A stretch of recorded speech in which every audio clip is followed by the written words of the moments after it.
What's going to happen today, everybody? Welcome. Come in. Where are you from? Can you hear me? Can you see my shirt? The dog father. That's me, because I have dogs. And I'm their father. But I'm not a father, because I don't have kids. But I have dogs. This is so dumb. Let me bring in all my people. Today's special, super fun live stream is going to cover the investor meeting that Tesla's going to be having here in about 30 minutes. We're going to do a bunch of discussion pre. We're going to view the entire meeting together. And then after the meeting's over, we're going to sit down and recap what we saw. But most importantly, there is a link that's tagged at the top of the comments section. It's pinned at the top. And if you have access to do so, please go in, mark the predictions that you think are going to come true, and then add your own if it's not on the list. And we're going to track these as the event goes on. And at the end, we're going to see which ones came true, which ones didn't. And then if you win, if you have the most call outs, you get nothing. Aren't you excited for this? You get nothing except a shout out and thanks, of course. So anyway, today's community forum, we got Mike, we got Hans, we got Ishan. These are community members that have joined our Patreon and our YouTube Live. And this is one of the perks that we get to do. We get to hang out on these community forums, and we get to talk together and throw out some ideas. Of course, in the comments section, you're also part of the family. So please drop your thoughts, your comments. I'll be watching the comments the whole time. And then at the same time, let us know where you're from. So in the comment section, where are you from? What country are you from? We have a global audience here today. Usually we have people from all over the world. I don't think we have anybody from Antarctica yet, but we had somebody from Mars. So that was pretty cool. Anyway, very good. So, Mike, real quick, do you want to just do you have the graph up real quick just to maybe flash it for a split second, and then we can get into some of the say questions? How does that sound? Yeah, sure. Hope it doesn't influence people's their survey answers, but yeah. Let me share my screen. Do you have the ability to do so? If not, let me know. I can share it on my end. That should be good. Okay. Sweet. And thank you all for joining us today, of course. Here we go. Okay. So this is what it's looking like so far. Yep. There are 34 responses. Wow, it just jumped up like 6. There's another response. Anyway, we have all this data, and we have a way to score everyone's responses with like so we have like a leaderboard. Anyway, yep. Awesome. No, don't look at it too much. Anyway, stop looking at this. But we're tracking this as the shareholder meeting goes on, and so you have about 27 minutes to enter your predictions, and of course this is just for fun. Like it's always funny to see how all of us think an event's going to go. And then at the end of it, we kind of use this data set. I'm thinking we use this data set to see if we can either temper our expectations, or maybe we're not bullish enough about the stuff that's going to happen, right? So this is going to be a fun little exercise. But up until the meeting goes live, what we'll do is we'll review some of the say questions. And let me see. Let me go ahead and actually end this guy right here. Perfect. We'll review some of the say questions that Tesla is slated to answer. And we're just going to talk about them a little bit. And then, of course, we'll make this into an open panel. Mike, Hans, or Ishan, feel free to give your 2 cents. But we'll start with the one that is going to be most likely asked because it has the most votes. How does Tesla intend to utilize cash in the coming few years? Will Tesla increase CapEx, share buybacks, dividends, or acquisitions? Anybody have any thoughts on this? And, of course, in the comment section, definitely drop your thoughts as well. But anybody have any off the top thoughts? I have a few, but I'm curious to see what y'all think. I think Tesla's favorite thing to do is use their cash towards advancing the transition to sustainable energy, which usually involves investing it in some kind of project. And then also they want to have cash on hand, of course, in case something goes wrong. The worst thing that could happen is for something to go terribly wrong with the economy, and then the Tesla, runs out of cash, and then they can't finance because maybe the stock price is really low, and then they disappear from the earth. So I think those are their main concerns. Yeah, Hans, I think, go ahead, Hans. Go for it. Yeah, I was asking what you thought. Right. So I think they're going to talk about CapEx for sure, but will not be divulging a lot of details. I think they're not going to talk about any share buybacks. I don't think they're going to do any at this point. I agree with Mike that given the world situation today, having cash at hand is important, especially after Madam Pelosi's visit to Taiwan and everything that's happened after that. There might be, given a large chunk of Tesla's ops in China, there might be, I would say, a few surprises in the next quarter or two. So having some cash at hand helps. I don't think there are any dividends, and they're not gonna obviously announce acquisitions before they're done. So I'd say Yeah. Hans, what do you think? Yeah, That's got pretty you. much question, exactly. not rate. Yeah, that's pretty much exactly how I feel about the situation. We're going to get a lot of, we're not really going to talk too much about what our plans are, but we're going to accumulate cash and deploy it as we see fit based on needs of the business at the time. Like, they're just not going to be super transparent about this, which is in keeping with the way that they've answered these types of questions in the past. Yeah, I think the interesting angle with this question, and I agree with what everybody's saying. There's also somebody, Julio, in the chat. Such a bad question. In the previous calls, Elon said that they need to start their already announced products, and how they're going to, and then they think about the money surplus.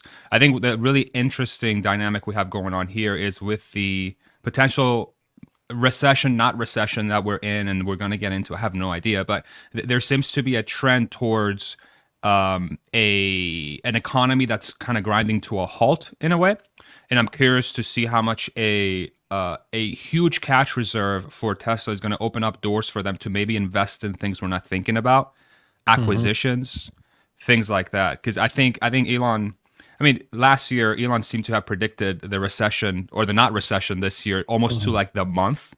The way he called it out. So I'm assuming they kind of understand what the trend is going towards from a global economic perspective, and hoarding cash in those situations usually is a great call, because then you have all the leverage to make moves in a place where everything's cheaper than it should be, right? So I'm curious to see how that's going to play out. But yeah, we could have probably asked a better question though, as an investing community. Second question. Point, yeah, go ahead. I'd love to come back and just pin this for later, but I'd love to hear Ishan's kind of perspective on all the stuff with Pelosi's visit to Thailand, since it's a little bit closer to home for you than it is for us. I think this is really gonna impact a lot of stuff for a lot of sectors. So really high level, how I see things happening is after that visit, China's really amped up military activities across all of its borders, with Japan, around Taiwan, as well as Southeast Asia and in India, or at least the borders around India. There have been, a lot of the PLAAF flyovers just near no-fly zones. There have been a lot of precision missile tests, etc. And I just have a feeling that it's probably not going to go into full-blown war for Taiwan, but the entire situation is going to, what happened back in the day. China's gonna take some action against the US in economic terms, and then US is going to retaliate, and China will retaliate further. And you know what happened with Trump, right? I do see a situation like that sort of evolving, but who knows? I mean, there might just be war. Who would have thought that Putin would actually invade Ukraine? But it happened. So there's always that overhang. Yeah. That's some interesting insight. For those that are aware, Ishan is lives in India, and he's been joining us. That's why that question was so interesting to ask, because obviously he's much closer to that craziness that's going on there with Taiwan potentially. So thank you, Ishan. That's actually super insightful. Hopefully it doesn't escalate. How many factors are necessary to achieve long-term target of 20 million vehicles per year?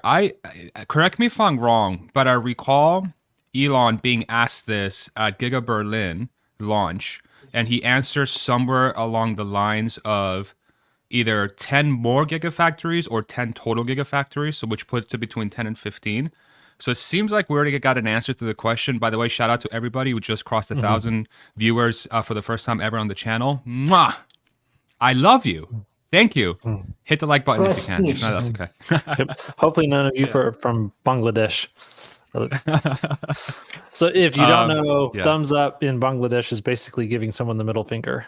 Yeah. Same thing in Iran. So I'm Persian, and you don't want to be throwing that thumbs up. So thumbs up, everybody. Sorry if it offends you. So I don't know if you guys have any thoughts on this one, but it seems like we already got an answer to this. Any additional thoughts? Yeah, one. Why is this upvoted? I don't know. It seems so trivial. It's like something you'd see in a trivia question, like how many factories does Tesla have? 12. I think it's like, okay. The insight that I actually get from here is those who've been following Tesla for long actually know the answer to this.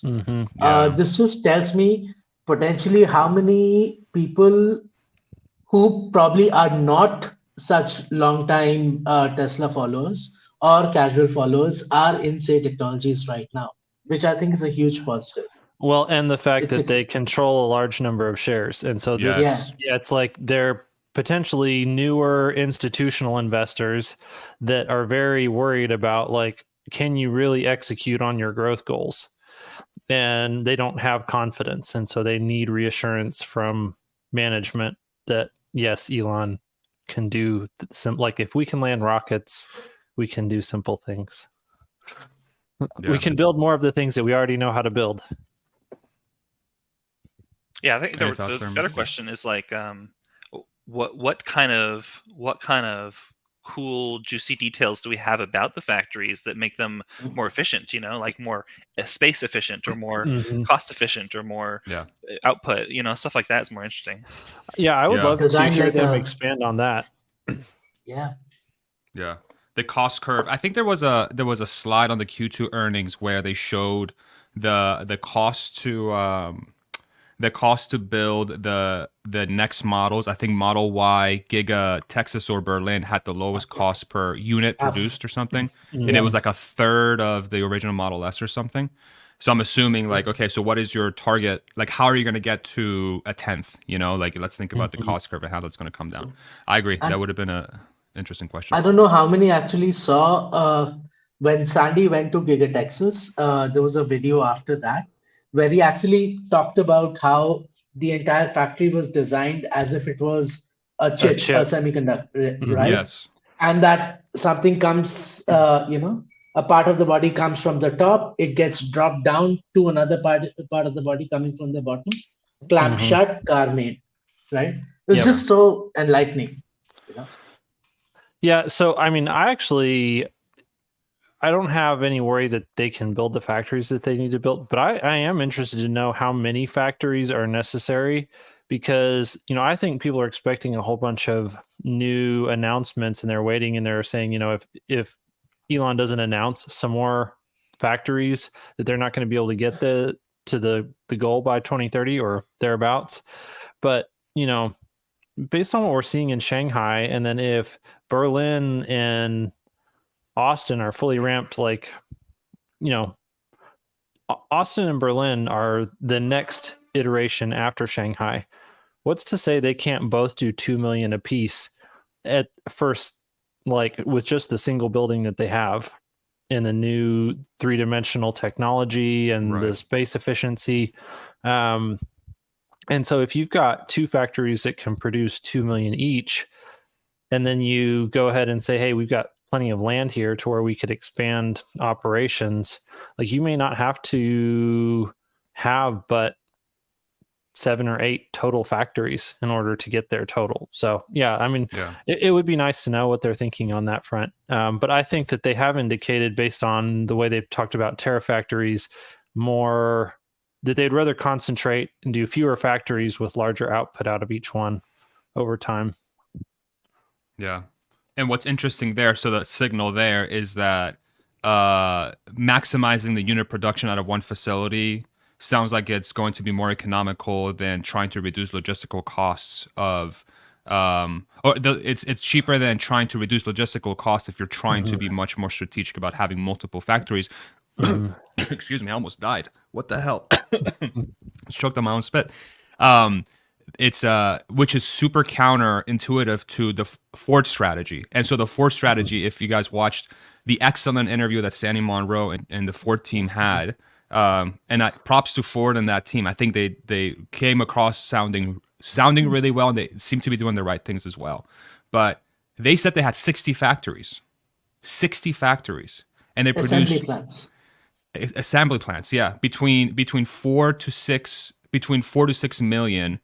They utilize 60 unique places to put stuff together to get 4 to 6 million units. Tesla's going to be able to do.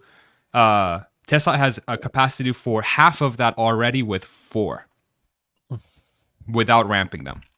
So that in itself is a very interesting way of thinking about.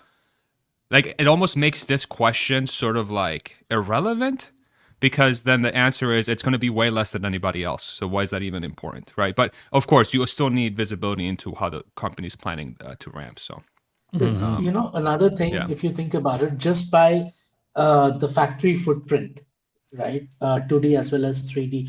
Shanghai is a lot smaller than Berlin or Texas. Like, many times smaller. Texas, I think, is around 7, 8 times as big. Berlin is probably 4 times as big. Shanghai is at 1 million, right? What is to stop us from thinking that potentially Berlin and Texas, I mean, 2 million is a sandbag number there. I'd say Berlin could probably do 3 to 4. Texas could probably do 5 to 6 easy. Yeah. I mean, I think what happens is that, the central location becomes a logistic bottleneck that, if you make 6 million cars a year in one location, how do you, send it all out? Right. Efficiently or cheaply. That's the, I think, bigger thing to look at. But yeah, I think that 2 million number is also a bit sandbag. Yeah. Real quick, just a reminder, if you're joining the stream, 1,400 viewers, thank you all so much. We're humbled by your presence. Thank you. Mwah, love you guys. If you haven't yet, we have a link pinned at the top of the live comment section thing, where you can go in and, just for fun, we're not going to track your social security number or your height or nothing like that, your blood type. It's just literally a Google form. But we're doing something fun where we're going in, we're checking to see what you think what your predictions are that you think are going to come true. We have a list of them. And then if you think something else is going to happen that's not on the list, you can also enter your own. And then Mike on the stream here is going to track that as the meeting goes on. And we're going to review all those predictions at the end of the live stream, as well as a recap of what went on. I'll be taking notes through the stream as well. So we'll use that to really ensure that that's there. And then Mike is pointing. Yep, I got you, brother. And then here's the entries so far. So we've had actually quite a few people enter stuff already. So thank you all so much for doing that. But this is what it's looking like so far. There's very few people who think that the stock split is going to be approved. So, which I hope it does get approved. Well, no, it says 97%. Well, it's going to approve. Yeah. Right. So then that's 2.8% that think it won't. Oh, that don't. Which is interesting. No, you're good. Okay. You're good. So yeah, make sure you go in there and vote. It's pinned at the top of the comment section. Please make sure you do that. Nicholas, thank you so much for the 30. Oh my goodness, what currency is that? SEK? Is this Singapore? I'm not really sure. But Nicholas, thank you so much. Very kind. But yeah, so make sure you go in there and. Krona. Oh, it's Krona. Oh, awesome. Thank you so much. That's amazing. Really appreciate you, man. Thank you. I love all this data we're getting. It's like seeing like actual prediction crowdsourcing. It's great. Yeah. It's and again, it's like I think the whole concept of like trying Elon dances. Yeah. I just saw that one. Oh man. That one better be 100%. He's gonna do like a line dance with his cowboy hat. What? Elon yeah, you do whatever you want, man. Yeah. Do whatever you want. All right, let's do another a couple questions here before we switch over to the live stream. I do have my looks like they're playing some stock footage right now. It is slated to start at 4:30. I highly doubt they're going to start early, but if they do for some reason, if somebody's got the window up on maybe another tab, do let me know. But I'll be checking this every minute or so to make sure, but I doubt they'll start early. I doubt they'll start on time, to be honest. Yeah. When the Cybertruck pricing is released, will all who ordered before it was taken down be grandfathered in or have to reconfigure? When will pricing be released? This is actually an interesting question. I don't know how much of an impact is really going to have to financials, but it is an interesting question from a customer relation perspective. Do you all have any predictions on how Tesla's going to handle this? Tesla's been through something like this before with the original Roadster, and Elon's talked about it, right? So they did not increase prices on the original Roadster back then, but what they did was all the extras, the bells and the whistles, they increased the prices on that. So I think that is a bit of what's going to happen. I mean, of course, raw material input costs, etc., has gone up and has been going up, and that's where Elon has also said multiple times, I think over the past year, that making a great pickup truck isn't that hard. Making it at on a budget is, and that's what he's trying to do, because Tesla has already promised a particular price, and I think that for the most part, people will be grandfathered in. But then we're talking about what, a few million, like 1.5, 2 million maybe reservations. So it's like a huge number, right? Yeah. So of course, maybe I don't think they're gonna delete a lot of features. Maybe put in a few lesser batteries. Even if it's not 500 miles, it'll probably be 450. Perhaps they'll not put in a second screen in there, etc. They won't put in the super high res capable chip in there, etc. But also, I think they will release a version which is much higher price that will have all of these bells and whistles and give people the choice to just upgrade. So those who were about to pay $50,000 can now pay 70, 75 for like a Cybertruck version, which is just real crazy. Maybe a quad motor setup with God knows what. So I think that's the route that they will take. But yeah, that's I don't think they're gonna absolutely say no to delivering Cybertrucks at the original price point. They might delay them though. I'm just gonna read real quick on the Cybertruck pre-order sheet for one of my reservations. There's a section that says pre-order price, taxes, and official fees. The pre-order price of the vehicle will be confirmed in your vehicle configuration and final price sheet. As you may have only configured part of your vehicle, any pre-order price provided to you in advance of the final price sheet is only being offered to you as an estimate and is subject to change. Any pre-order price listed in the vehicle configuration will not include taxes and official government fees, blah, blah, blah. So, yeah, I mean, they kind of left themselves an out in the pre-order agreement that it's changeable. And I definitely expect, personally, at least some increase.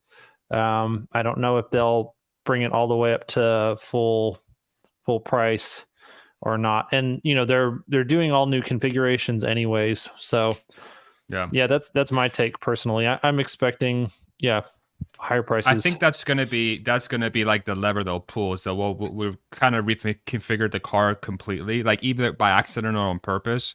But that's gonna give them the ability to say, well, what we showed 2-3 years ago, this thing is actually much bigger, and or better or whatever, and they'll use that opportunity to say this is a new price because of the new features that we've put in. But they'll try to bake in all the different supply chain issues and sort of the inflation that we've been occurring for the last year or so. So, but yeah, that real is quick, why it's Hans, such an interesting question. Sorry, I just want to give it shout out. Bahadir, thank you so much for the 19 euro super chat. Super kind, man. Thank you so much. Sorry, Hans, go ahead. No, I was just saying that's why it's an interesting question to see, because I mean, they could handle it however they decide to, and for sure, it is very. I know there's a lot of people who have reservations, and so it is something that people want to know how they're going to proceed. And especially with the amount of demand and backlog they have with rumored demand, like it would be silly for them not to update the price, because that's actually going to allow them to have enough production or try to get the demand to be a little bit closer to supply, but it's still going to be way over. So they have every incentive to try and reduce that backlog to try and get the trucks out to customers. let me ask a follow-up. Do you think they're gonna pull a Rivian? What did Rivian do? They increased the price for reservation holders by I think Mhm. $20,000, and just And face then such a walked it backlash back. there to Yeah. in a day. In a day, I think. Are they gonna pull a Rivian? Maybe it's a poll, Farzad. Yes or no? Uh, I mean, I think if it's a $20,000 increase, I mean, I in my opinion, like Tesla can get away with that because the feature set that they'll show, Tesla has always shown a greater feature set with their actual release candidate versus the whatever they prototype they showed when they unveiled the product. So I think the $20,000 is going to be semi-warranted. So to me, it's like Tesla doesn't have like Tesla can jack it up 50,000 and they'll still be sold out for 2 years. You know, like it's like so I think yes, they will. They will. Yeah. I don't But see I why don't know. not. I don't know that original- they'll bring it back. They won't bring her back. So is that what you're saying, Hishan? Will they bring it back? Is that your No, question? my question originally was, will they jack it up to something like Mhm. $20,000, or Yeah. will they leave people with an out that maybe you'll get one later, but you'll get it at the price promised? I don't think so. I think they completely reconfigure all the pricing. To be completely same. honest. Yeah. Maybe Yeah. instead of pulling like one Ford F-150, you can pull two or something. Yeah. Here, let me go ahead and set this up so that I can actually go straight into it. So let me remove this, and then I'm going to. There might be echo for a hot minute until I fix it. Give me 1 second. Let's see if I remember how to use my computer. Okay, is there echo? Echo, echo, No. echo. No. Thank God. I know how to use my computer. How about now? Is there echo? Echo. No. I don't think so. Yes. I know technology. Okay, so what's going to happen here is that once this thing goes live for the panel, so Mike, Hans, and Ishan will mute. We'll all mute once this thing goes live, and then I'll unmute the video. And then everybody in the comments section, do confirm for me that you can hear it and see it perfectly on your end. We got the video feed, but I'll make sure that you also get the audio. Okay, so do make sure you confirm that for me. Sorry, and I didn't mean to sort of hijack the Cybertruck conversation, but Ishan, I think you were saying something. No, I think Hans was. we understand. But yeah, Hans, go ahead. Yeah, Or I were you didn't not? have anything. Yeah. Okay. I'm just making shit up Let's now. move on. I like Let's move on now. I like that video of them dropping in this modular, fully assembled piece of all the 4 superchargers. Just boop. There's a super chat here from Pano Mano, $10 Canadian. Thank you very much, man. Talk a bit about Indonesia plus VE and minus VE. I'm sorry. Can somebody help me understand what that means? Positives and negatives. So I Okay. think there was a conversation around Tesla and Indonesia, right? Some big shots from Indonesia met Elon, and then there was a Tesla team in Indonesia, and Indonesia has a lot of nickel, right? They want Tesla to mine, but they also want it to be refined in Indonesia, probably go all the way to building batteries. But I think from Tesla's point of view, they want to mine it, probably refine it so that volumetrically it's better, and then ship it away, because they don't want to build batteries in Indonesia. So I think it's gonna get stuck at some sort of an impasse there. There might be other battery companies, Panasonic, maybe CATL, LG, who might actually invest in Indonesia and build a battery factory there, just because there's so much nickel, right? But I don't think Tesla is creating a battery factory in Indonesia. I do think that there might be some form of mining or refining that happens. I mean, of course, Tesla might not mine directly. It might have a partner, maybe Vale or somebody go in and create mines, but it might actually do nickel refining there. Yeah, I think their strategy recently of really trying to get their other battery manufacturing partners to produce as many batteries as possible, they very well may be able to just broker a deal here and bring in one of the other. I think we're starting, y'all. I think we're Yeah. starting. Sorry to cut you off. I'm All gonna right, stop. everybody mute. I'm going to cease Yep. responses for the thing. Confirm that you can hear. Good afternoon, everyone, and welcome to Tesla's 2022 annual shareholder meeting. My name is Martin Vieca. I'm the Vice President of Investor Relations, and I'll be the chair of today's meeting. We're super excited that finally, after 2 years, we get a proper attended meeting this year with so many people in the audience.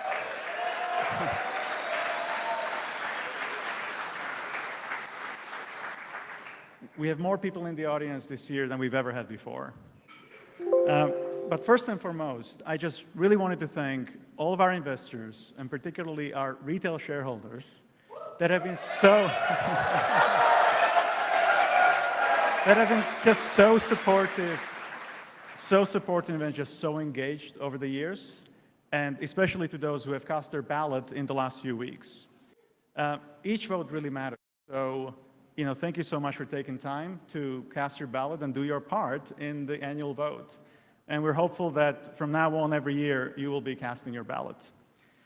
There will be 2 parts of today's meeting. First, we're going to do the formal part of the meeting, which will cover 13 items that investors are going to be asked to vote on. And after the voting, I will introduce Tesla's co-founder and CEO, Elon Musk, who will give a presentation.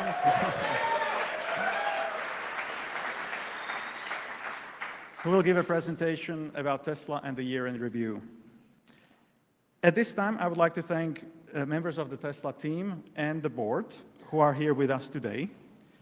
A representative from PricewaterhouseCoopers, Tesla's independent auditor, is present on the phone as well. But before we begin, I would like to introduce you to our chair, Robyn Delhome, chair of Tesla's board, who would like to say a few words.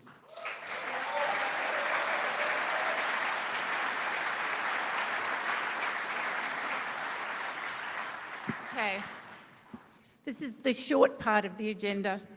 So thank you, Martin, and good afternoon, everyone. It's my great pleasure to welcome you all to Tesla's 2022 annual shareholder meeting. And I am delighted that we are here in person again this year, and I'm also really thrilled to see so many of you with us today here in Giga, Texas, in Austin. And so because we know that not everyone can join us in person, we would need a very large stadium to actually have everyone. And because we have a lot of investors as well around the country and around the planet, we actually have also got a lot of shareholders online today, and I'd like to welcome them to this meeting as well. So a big welcome to all of our virtual attendees.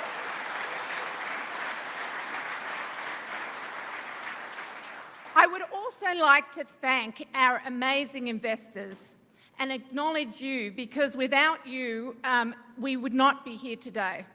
It is because of your support that we have become the company that we are, and that we have been able to make so much progress against our mission of accelerating the world's transition to sustainable energy. Last year alone, our global fleet of vehicles, energy storage and solar panels enabled our customers to avoid emitting 8.4 million metric tons of greenhouse gas emissions.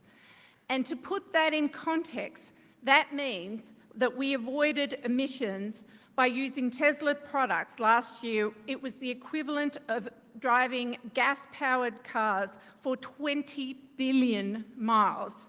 And that is 20 billion with a B.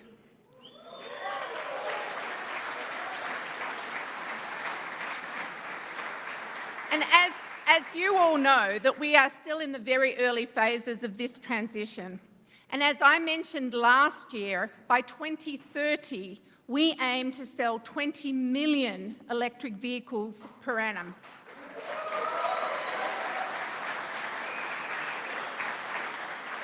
And we're making great progress towards achieving this goal. In June of this year, We achieved the highest vehicle production month in our history, despite supply headwinds and despite the shutdowns in Shanghai. And we continue to ramp our factories both here in Austin as well as in Germany. And most people know Tesla for our cars, but we are also making a great big impact with our solar and energy storage business as well. Last year alone, Tesla sold 4 gigawatt hours of energy storage products. That represents enough energy to power 3 million homes. Tesla's energy storage deployments have nearly quadrupled in the last 4 years, and last year represented over 15% of the gigawatt hours globally. Over the past decade, Tesla's solar panels have generated more electricity than has been consumed by our factories and by all of the Tesla cars fleet on the road combined. So in theory, today, all US domestic electricity needs, as well as the vehicle and transportation needs, could be met by solar power alone. We're also continuously working on reducing the cost of our solar and storage products in order to foster mass adoption. Using renewable energy sources like solar and wind with battery storage, it's fast becoming the cheapest energy option available. And as we continue to bring our costs down, more consumers will be able to not only have a positive impact on the environment, but it will also make economic sense to use renewable energy.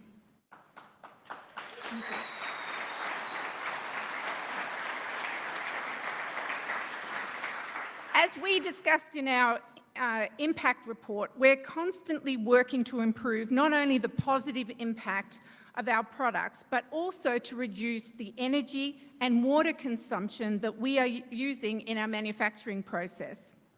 In fact, our goal is for all of our factories to be carbon neutral. And to that end, we are continuously innovating for energy efficiency by building increasingly sustainable factories, covering our rooftops with solar panels, leveraging AI to reduce the energy consumption, and utilising renewable energy as much as possible throughout all of our operations. In our newest factories, we already use less water per vehicle than almost any other traditional car maker, and we are continuously exploring ways to reduce water further throughout our operations, including optimizing and eliminating processes that are water intensive, harvesting rainwater, and also reusing reclaimed and recycled water. Sustainability is our main driver and motivator. It drives everything that we do. It drives our values and our mission as a company. It drives all of our employees, our shareholders, our customers, and it underscores everything that we do as directors. This month marks my 8th anniversary as a director at Tesla. And I, along with my fellow board members, many of whom are here today and online, who are here with us today, and we could not be more proud to serve as your board, to help ensure that the framework of governance needed to succeed in our mission.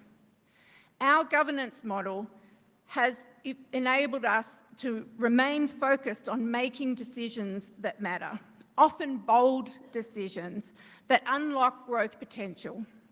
Decisions like engineering and manufacturing EVs from the ground up, rather than being just a supplier of components. By building the world's largest lithium-ion battery factory today, and so that we can scale our operations efficiently. Making investments in an international network of stores, service centres and supercharging stations to expand customer convenience and access. And we remain dedicated to advancing your interests, your shareholder interests, and firmly believe that good governance is a hallmark of sustainability. driving long-term value, protecting shareholder interests, and ensuring our actions are aligned with our values. Thank you.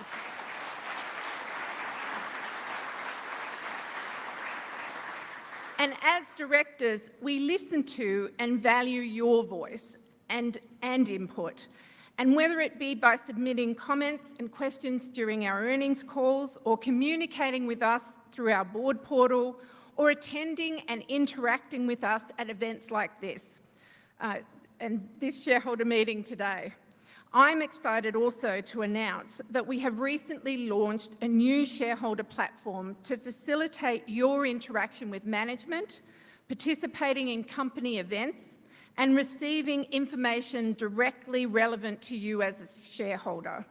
You'll be hearing more updates on this platform in the near future. Thank you. Once again, I want to thank you for your support and for continuing to be our partner along this incredible and important journey. I would also like to take this opportunity to thank all of Tesla's amazing employees around the world. You are the lifeblood of all of our achievements as a company. You're phenomenal.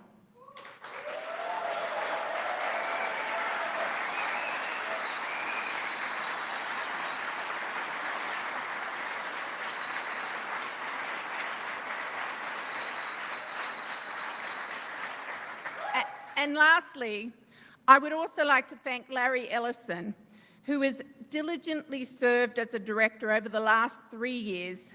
Your contributions have helped us as a board and also as a company greatly. And with that, I want to hand it over to Martin again. Thank you.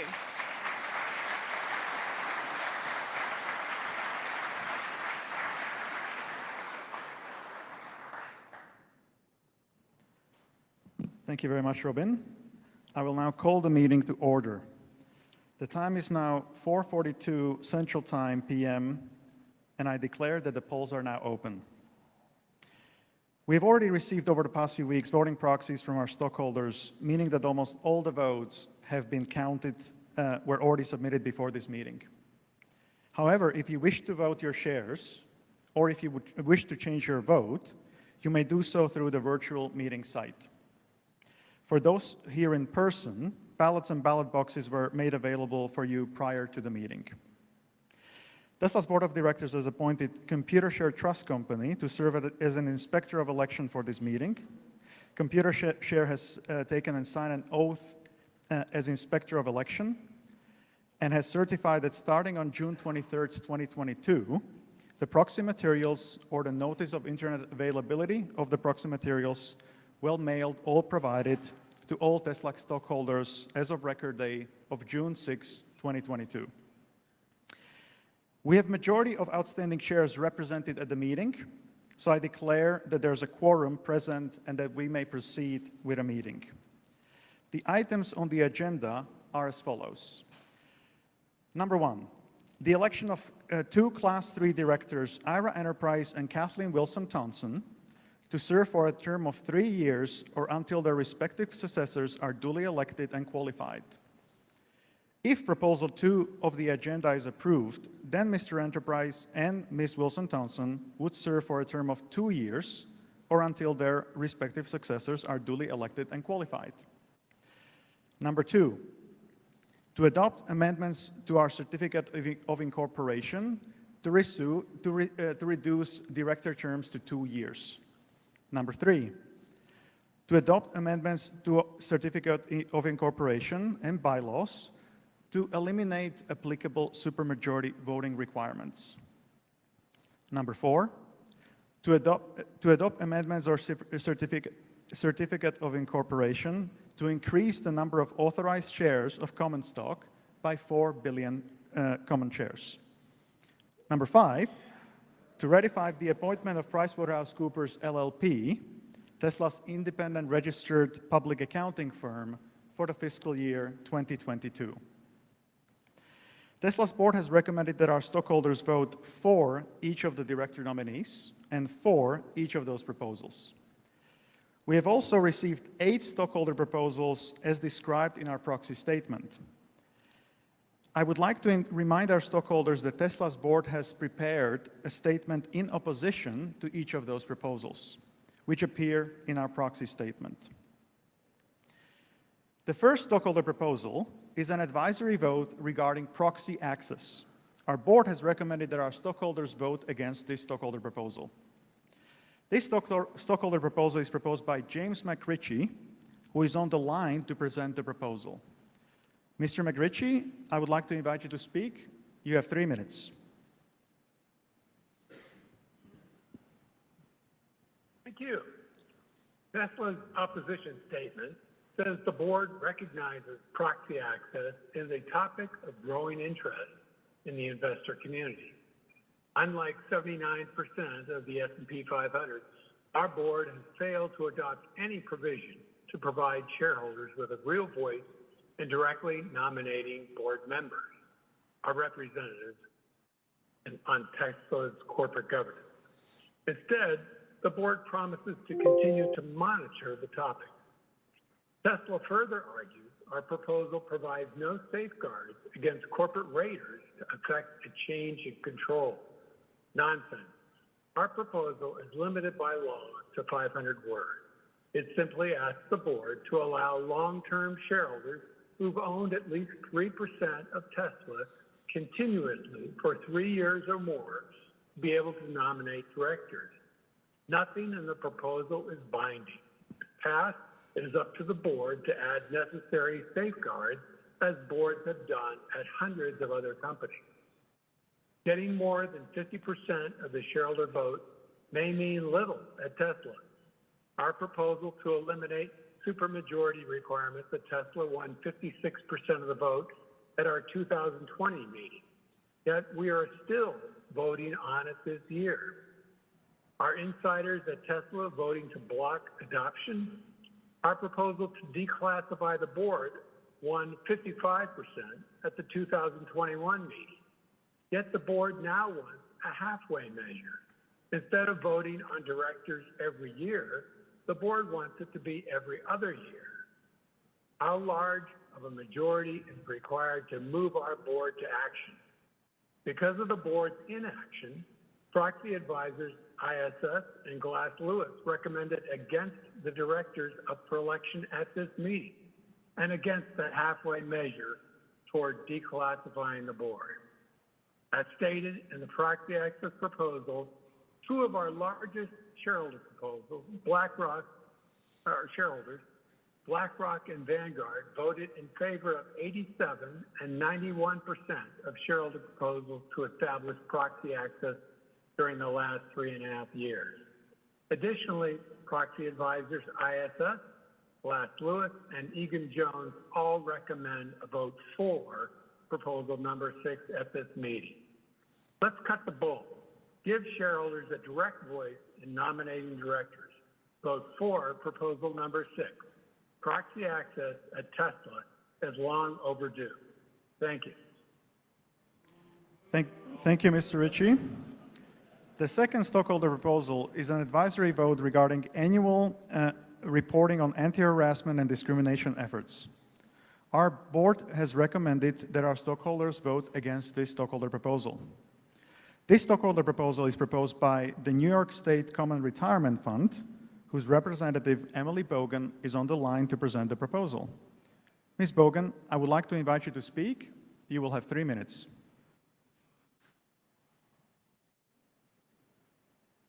Good afternoon.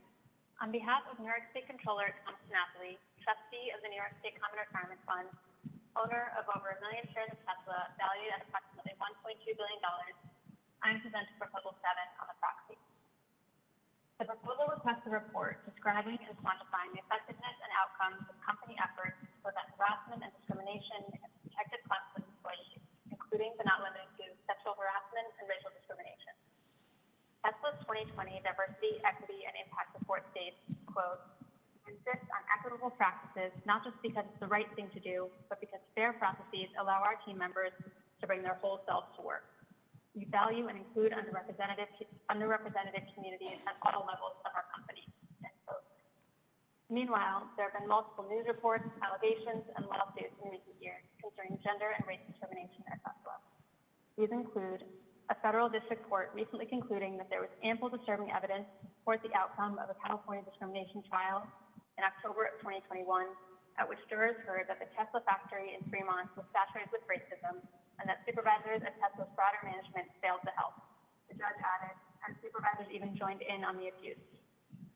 Additionally, the U.S. Equal Opportunity Commission has initiated an open investigation into Tesla for alleged workplace discrimination at its facilities.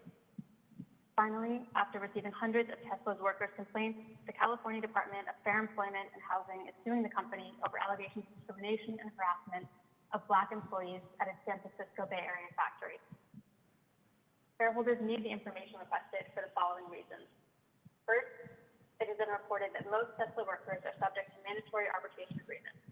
Consequently, transparency into the extent of workforce mismanagement is limited. Secondly, civil rights violations within the workplace can result in substantial costs to companies, including fines and penalties, legal costs, costs related to absenteeism, and reduced productivity. Thirdly, a company's failure to properly manage its workforce can damage corporate goodwill, making it more difficult to retain and recruit employees and jeopardize its relationship with its customers and partners. Lastly, a Deloitte Global Executive Survey on strategic risk found that the number one risk concern for business executives surveyed from around the world is reputation damage.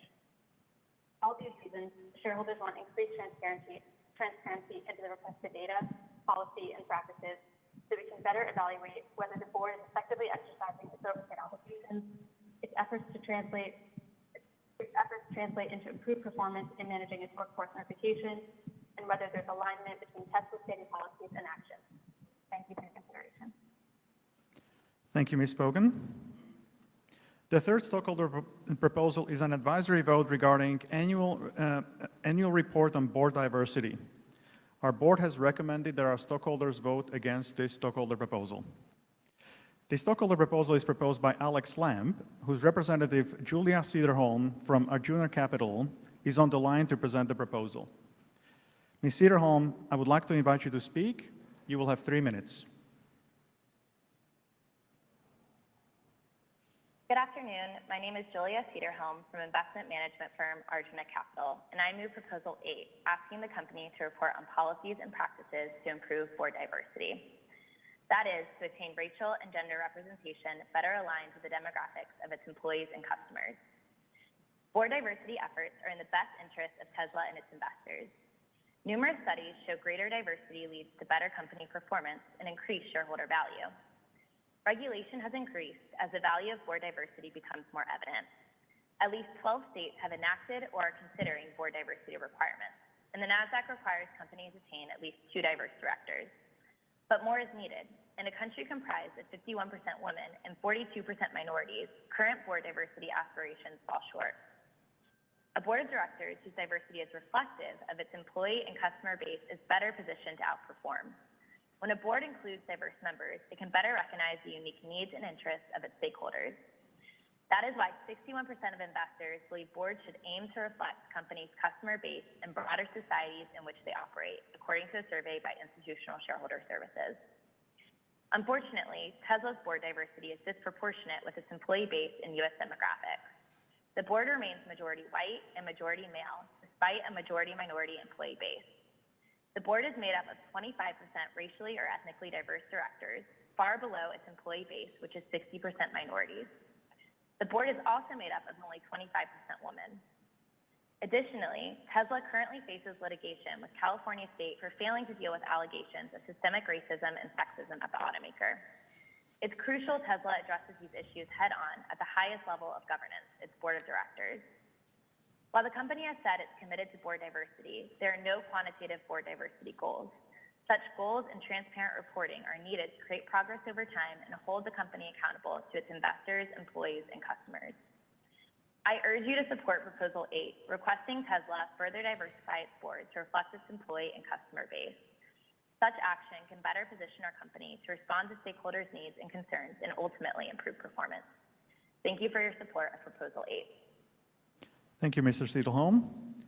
The fourth stockholder proposal is an advisory vote regarding reporting on employee arbitration. Our board has recommended to vote against this stockholder proposal. The stockholder proposal is proposed by NIA Impact Capital, whose representative Christine Hall is here to present the proposal. Dr. Hall, I would like to invite you to speak. You will have 3 minutes.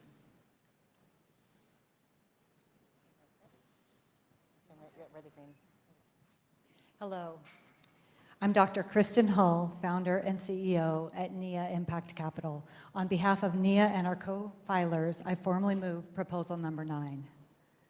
As an investor, I'm here today like many of you because we believe in the strength of this company to lead in the transition to the next sustainable economy. This resolution requests that Tesla's board of directors oversee the preparation of a report on the use of mandatory arbitration for dissolving disputes between workers and the company. Your yes vote today will impact Tesla for the better, and here's why. Significant concerns have been raised about the persistence of racism and racist actions at Tesla. There have been many recent discrimination claims, including California's Department of Fair Employment, which alleges that hundreds of Black Tesla employees have been discriminated against in job assignments, with disciplinary actions, with regard to pay, and being passed up for promotions. Allegations also include the use of racial slurs and racist graffiti. Also troubling may be a culture of retaliation, where employees who have raised these issues with management and HR have claimed being retaliated against.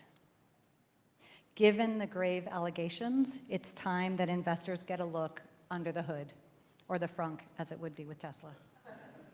When disputes are handled via arbitration, the underlying facts and outcomes of the cases often remain secret, preventing other employees from learning about and taking action on shared concerns. Arbitration precludes employees from suing in court, and it blocks class actions, allowing pervasive discrimination to continue. Stated simply, arbitration of employee claims may allow bad corporate behavior to continue, hidden from other employees and from investors. Bias, discrimination, and harassment in the workplace create uncompensated risks, both for investors and, as it seems to be, invite legal, brand, and financial risks for our company, Tesla. In this day and age, we know strong human capital management is essential. Recruiting, hiring, and training an employee, and then treating them in a way that inhibits their top performance, even preventing them from doing their job well. It doesn't make moral or financial sense. Tesla is known, as we all know, for its innovation and its leadership in technology.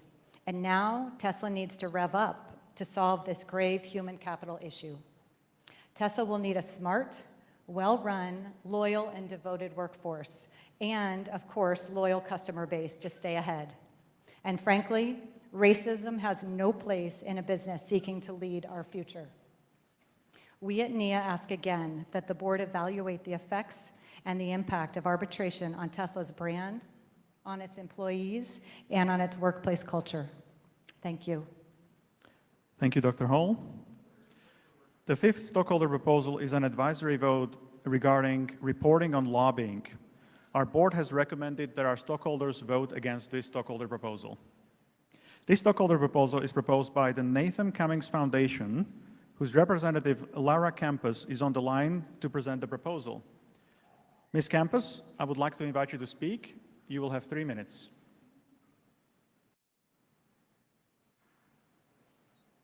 Good evening. I'm Laura Campos. I am the director of the Corporate and Political Accountability Program at the Nathan Cummings Foundation. I am participating in Tesla's annual meeting to move proposal number 10 on behalf of the foundation and its co-filer, Green Century.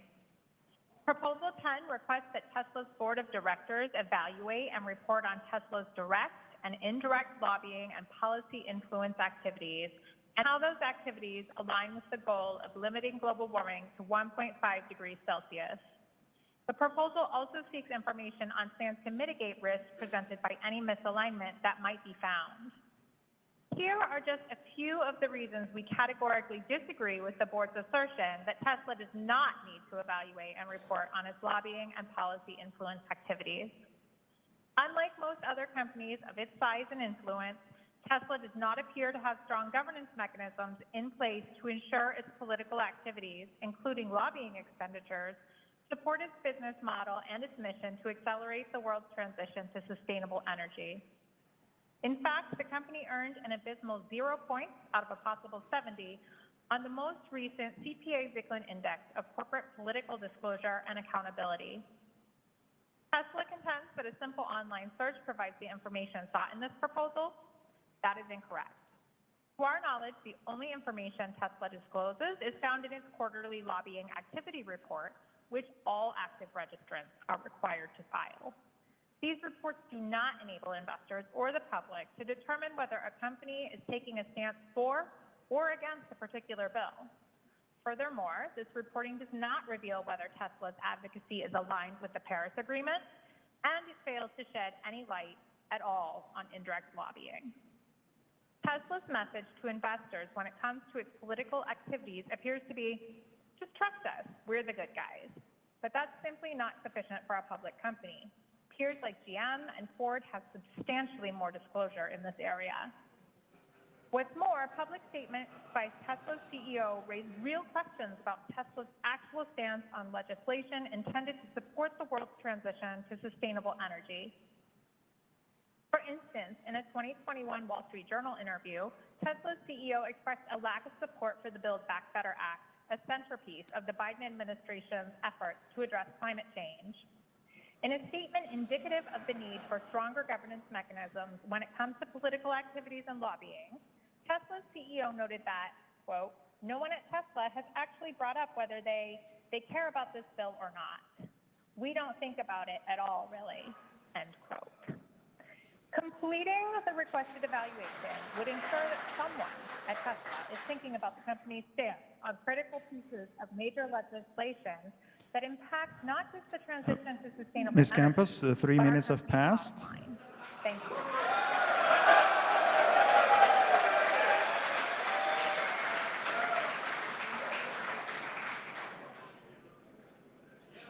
Thank you very much. The sixth stockholder proposal is an advisory vote regarding the adoption of freedom of association and collective bargaining policy. Our board has recommended that our stockholders vote against this stockholder proposal. The stockholder proposal is proposed by Christian Pauli, who has prepared a pre-recorded message. Hello, shareholders, members of the board. My name is Christine Pauli. With support of the Shareholder Association for Research and Education and co-filers at Domini Impact Investments and SOC Investment Group, I wish to advance number 11 on Tesla's proxy statement, urging adoption of a policy to respect rights to freedom of association and collective bargaining in the company's operations.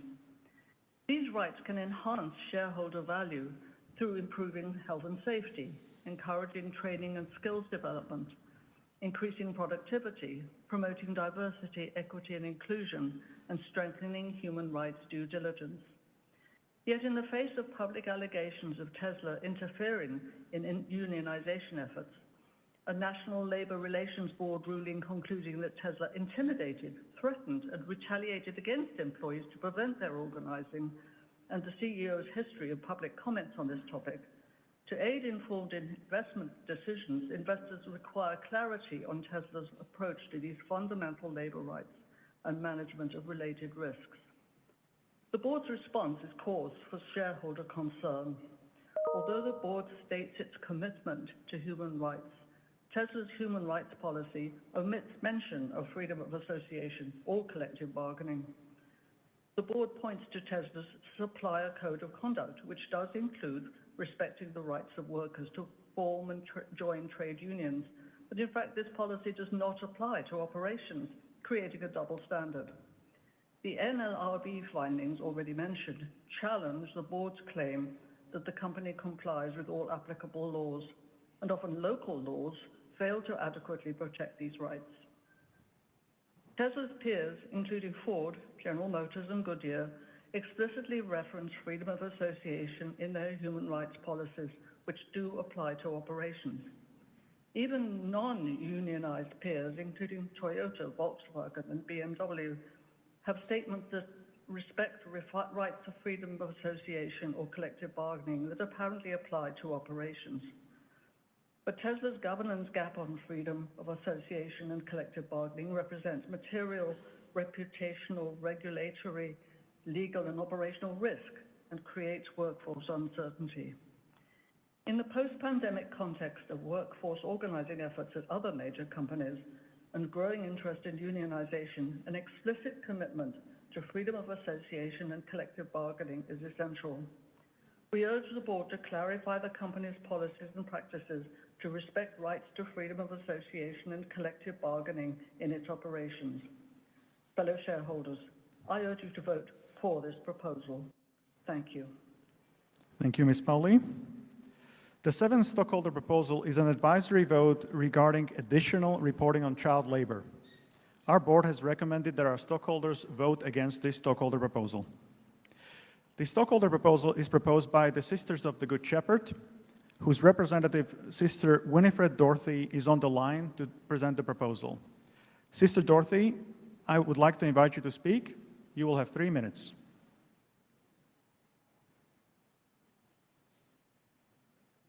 The quest for clean energy, while admirable, overtly perpetuates violations of children's human rights, especially with regard to child labor. Good evening, and thank you for this opportunity.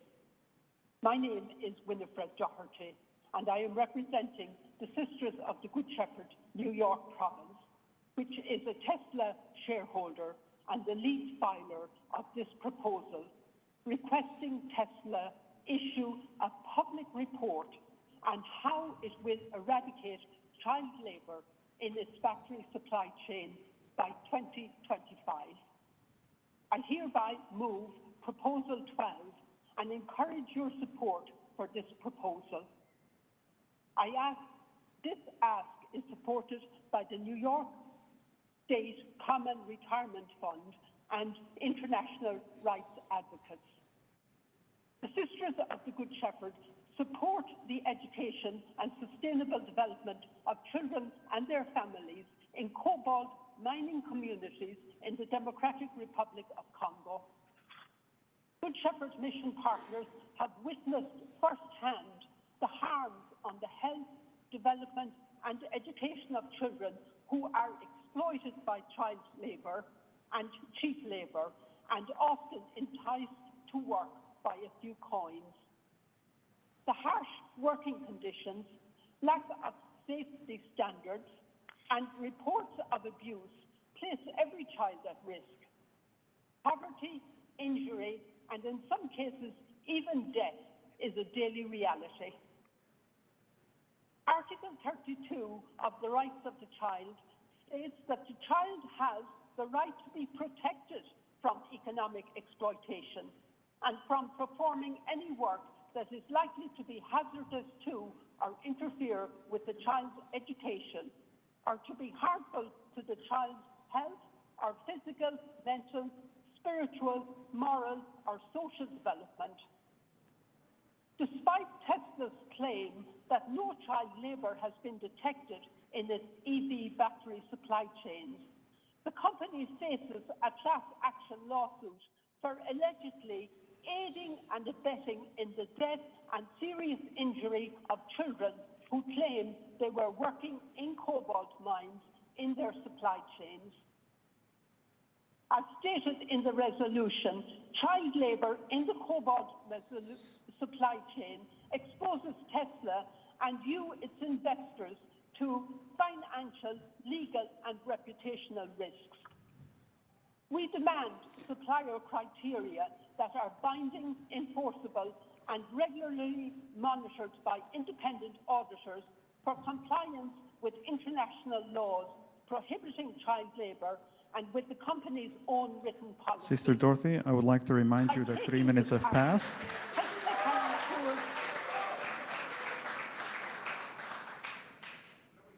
Thank you. Thank you, Sister Dorothy. And the final and the eighth stockholder proposal is an advisory vote regarding reporting on water risk. Our board has recommended to vote against this stockholder proposal. This stockholder proposal is proposed by JZD Investments, whose representative Elizabeth Levi from As You Saw is on the line to present the proposal.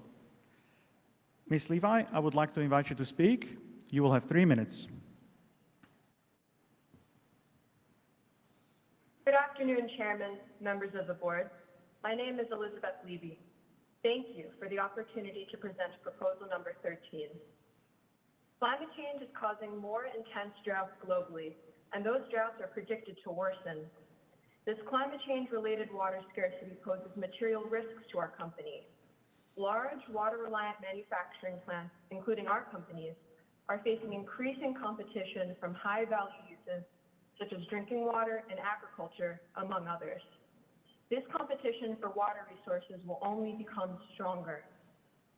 Tesla's automotive manufacturing uses significant amounts of water. Many of Tesla's plants operate in water-stressed areas where our company's water use has generated public and ongoing controversy. Tesla's supply chains are also increasingly subject to water risk. While Tesla has provided information on global water efficiency and is exploring ways to reduce water consumption, shareholders have no meaningful way to put these actions into context. Generalized company-wide water use data does not address the issue of location-based risk. Each location in which Tesla operates is unique in its water risk. Every region has different levels of water strain and scarcity, use, and competition. Without site-specific use information, investors cannot accurately assess material risk. Such risks include the potential for operations disruptions due to climate-related water depletion, overconsumption, or competition.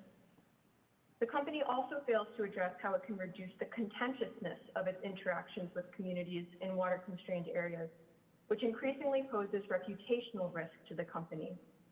Disclosing water use information will increase public goodwill and will provide investors with the data necessary to assess water-related risk. This is not a choice between making good vehicles and providing the requested data. As one of the top 10 valued companies globally, Tesla has the resources and the know-how to do both. Thank you. Thank you, Ms. Levi. Please note that now is the final opportunity to submit any proxies in order for them to be counted. I declare that the polls are now closed.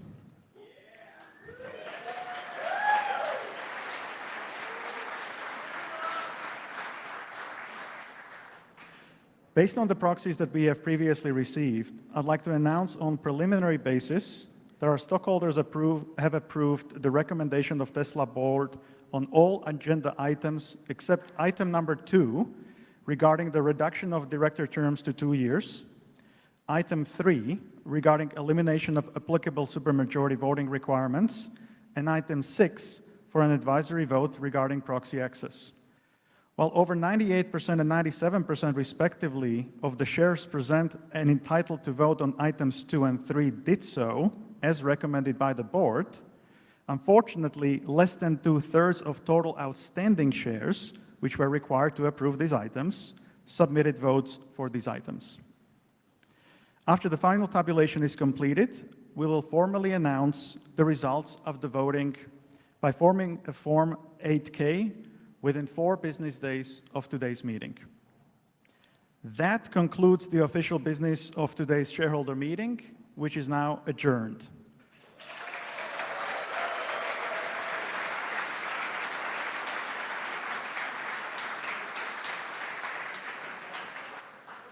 We will now move into the company update presentation by Elon. If you're currently joining through the virtual meeting site, please go to tesla.com/2022 shareholder meeting to continue to watch the presentation. During the course of the following session, we may discuss our business outlook and make other forward-looking statements. Such statements are predictions based on our current expectations. Actual events or results could differ materially due to a number of risks and uncertainties, including those disclosed in our most recent filing 10-Q with the SEC. Such forward-looking statements represent our views as of today, should not be relied on thereafter, and we disclaim any obligation to update them after today. And with that, please welcome Elon Musk.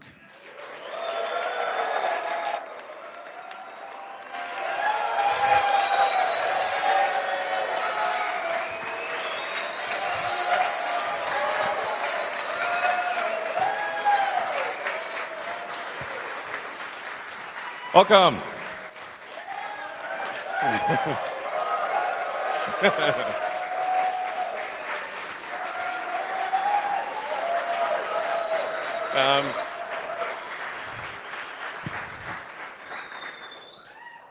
Well, I feel welcome. So, well, it's great to see everyone here. Welcome.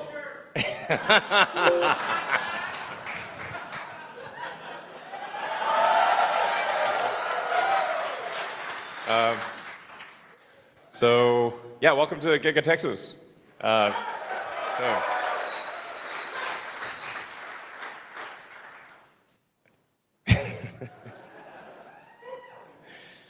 right, so let's see. I'll go over, kind of recount the year. It's been an amazing year. The Tesla team has done amazing work.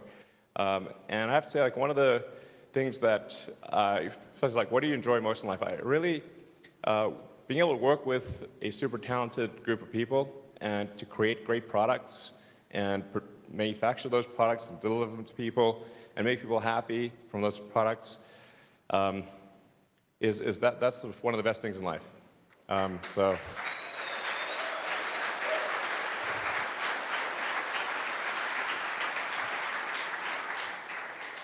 So yeah, I'd just like to say what an honor it is to work with such a talented team at Tesla, and that's the reason we've been able to do all these things.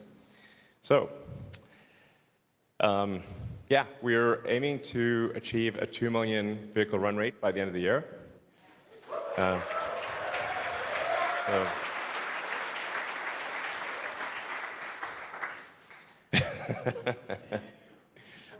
This is the best crowd. I mean,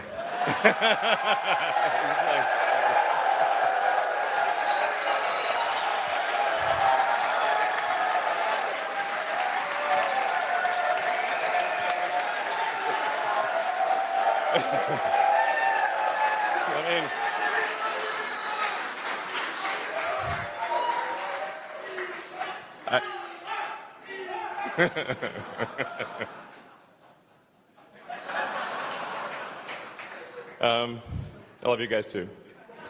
So anyway, thanks to the hard work of the Tesla team, we've already been able to achieve a 1.5 million unit annualized run rate. And depending on how the rest of this year goes, I think we might get close to, or we'll get approximately at the 1.5 million mark, and be exiting the year at a 2 million unit run rate. And then also worth noting, just recently in the last a few weeks, we made our 3 millionth car. So, yeah.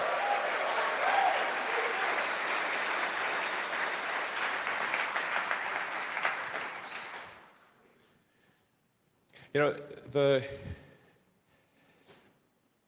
it's pretty wild to think, like, 10 years ago, where things were, you know? 10 years, August 2012, we'd made 2,500 Roadsters, and I think maybe a couple of hundred Model S's-ish. But less than 3,000 cars. So 10 years ago, we'd made less than 3,000 cars. And here we stand 10 years later, having made over 3 million.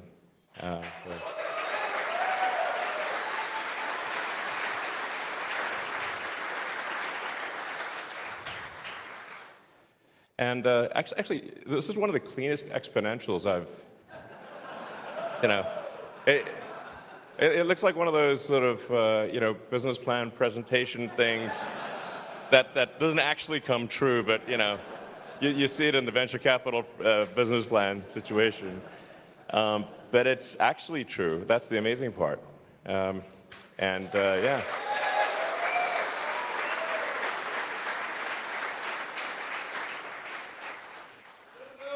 Yeah. Yeah. Yeah, we're doing okay on demand.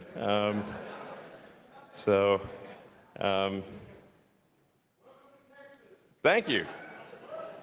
Yeah, it's great here. I love California too, to be frank. I'm going to be clear. Oh, come on. We got great teams in California, and we got a great team in China and Shanghai, and a great team in Berlin and Germany and Europe. It's so. Yeah.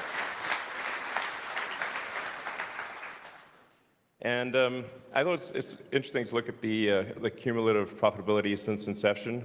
And this approximately tracks to sort of mental pain, actually. This psychic damage. That green curve is approximately correct. But I'm just very proud of the fact that we've actually been able to produce more cash than we have spent, and have positive retained earnings and be worth our salt, essentially. And that's a really big deal. And it's very hard. So, I mean, this is a big deal, and I think it's going to go up from here.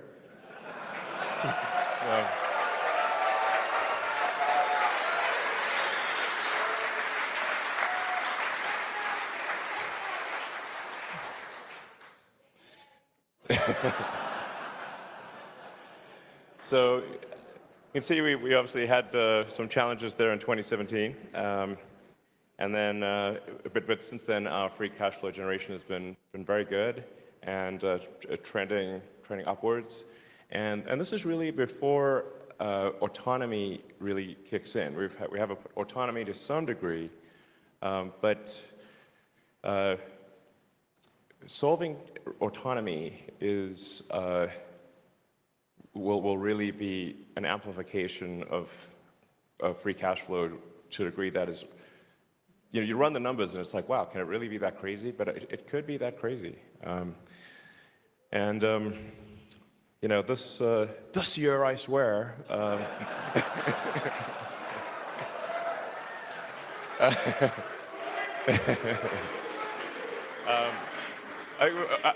We got anyone here in the FSD beta program?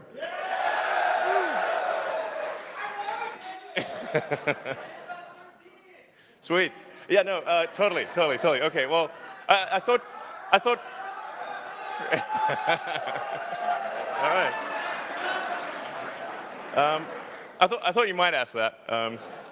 Because it's 10.13, we've been working on for a while, and actually, what's sort of happened is we've made some pretty significant architectural improvements. So it's really going to be more than a 10.12 to 10.13 release. It might, I don't want to speak too soon, it might qualify for 10.69. So it's got to earn that, obviously.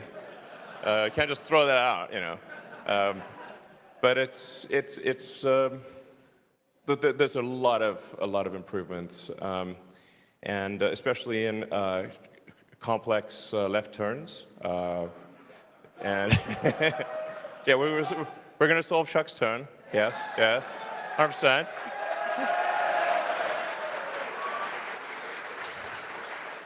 Absolutely. We have a lot of respect for valid criticism. I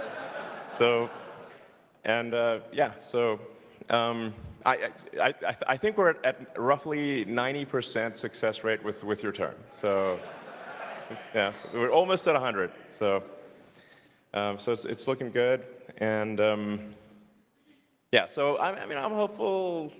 It might be a week next week. So yeah, 2 weeks. So, yeah. It's working well for me.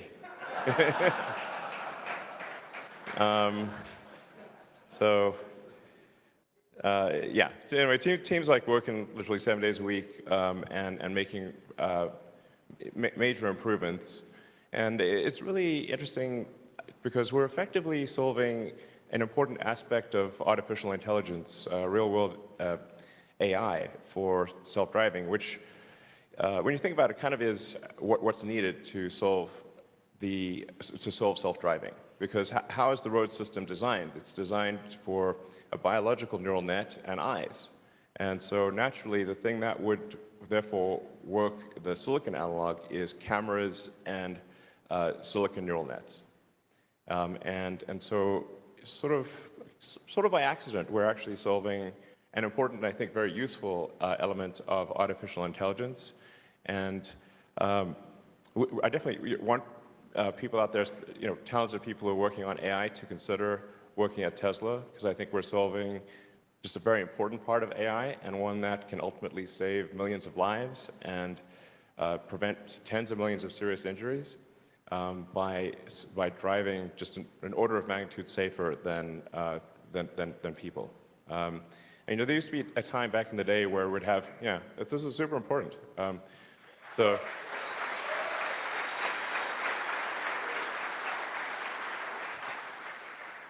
I mean, there used to be a time when we'd have elevator operators, and it was normal to have elevator operators and have like a big relay and stuff. But every now and again you make a mistake and shear somebody in half. So I'd be like, oh, okay. Then we went to automated elevators, and you press a button and you go to your floor and it just works. And that's kind of how it's going to be in the future with cars. So.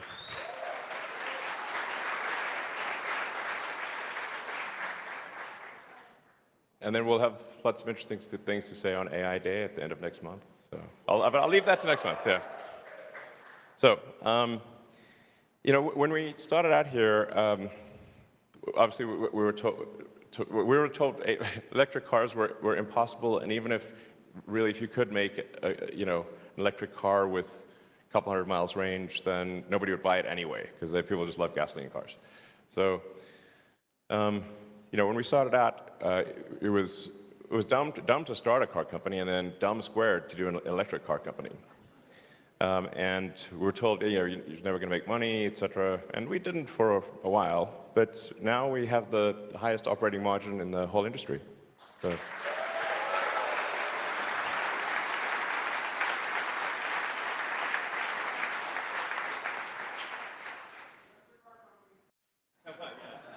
Exactly. Exactly. Tesla is not just a car company. Tesla is many companies in one, and we're as much a software company as we are a hardware company. And that's really going to be obviously essential for the future. And software, both in the car and obviously with neural net training, but also software in the factory as well. So you can think of the factory as a giant cybernetic collective. So a factory is just an enormous cybernetic collective of humans and machines and software. And the better the software is, the better that cybernetic collective works. I don't think other OEMs think like that. But that's what it is. So, there's a lot of talk of competition among electric vehicles, but really, the EVs electric vehicles are taking a market share from gasoline cars. So, yeah. So, and from Tesla's standpoint, we obviously welcome this, and we're very excited to see that the big car companies are embracing electric vehicles. If you were to rewind their press releases to 5 years ago, that was not the case. They were, not saying nice things about electric vehicles five years ago. But now, I believe almost every major car company in the world has embraced electrification and agrees that it is the right path. And this is really what we set out to do with Tesla. It was not to get maximum market share or anything. It was really try to show the auto industry that it was possible to go electric, and that if you made compelling electric cars, people would buy them. And that's what's happened. And I think that's really profound. So, yeah.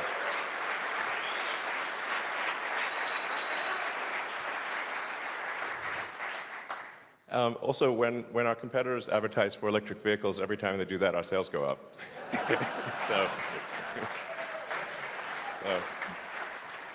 It's pretty funny. Yeah. But we have open sourced all our patents, so they can use our patents for free, and so we're helping out, and I think it's sort of a mutual prosperity thing, and it's good. So. Yeah. So Model Y. You don't want, definitely don't want to count chickens until they're hatched, but I think we're tracking to have Model Y be the highest selling vehicle by revenue this year, and the highest by unit volume next year. So.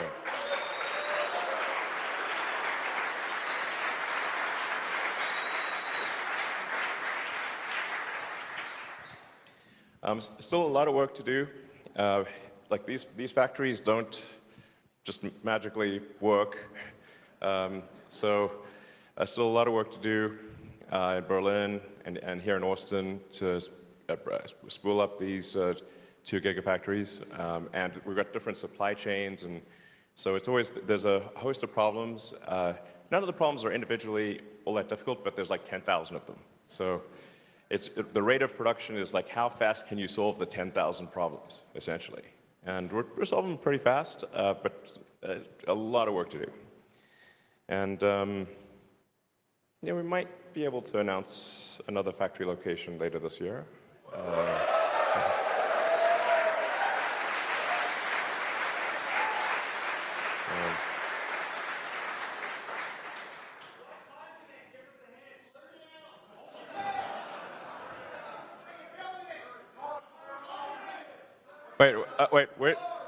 Where should we? Okay, where should we build it?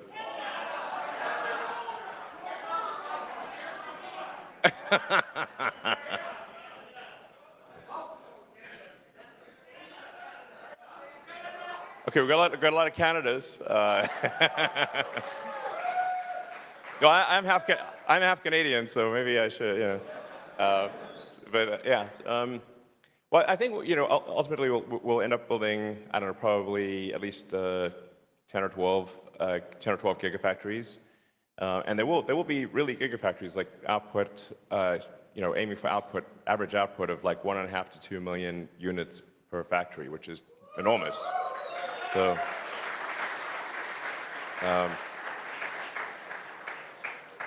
And our Fremont factory in California is already the highest output factory in North America. So.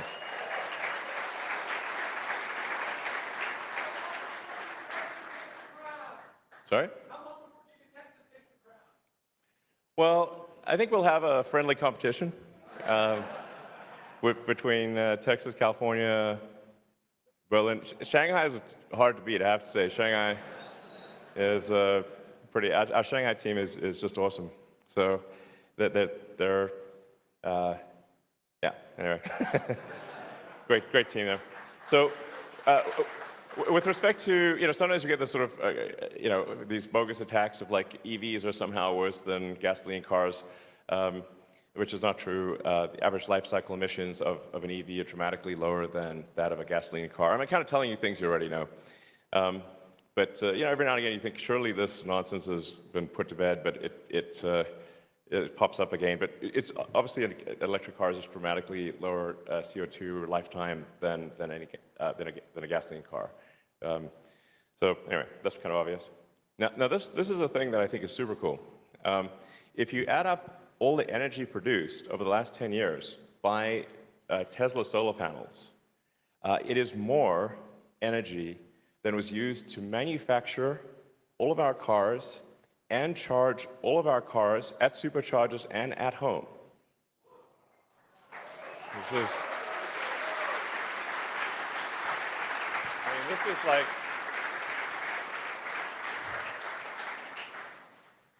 and I mean, the mission of Tesla is to accelerate sustainability, and I think this is really amazing, more energy produced than was used in making the car and charging them over billions of miles. So, and we're going to keep obviously increasing our solar activity and vehicles, and and try to keep these on par.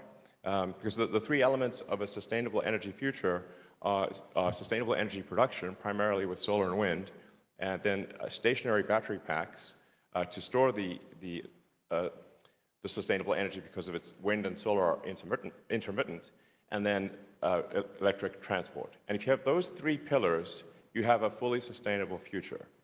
And yeah, so that's, yeah. So.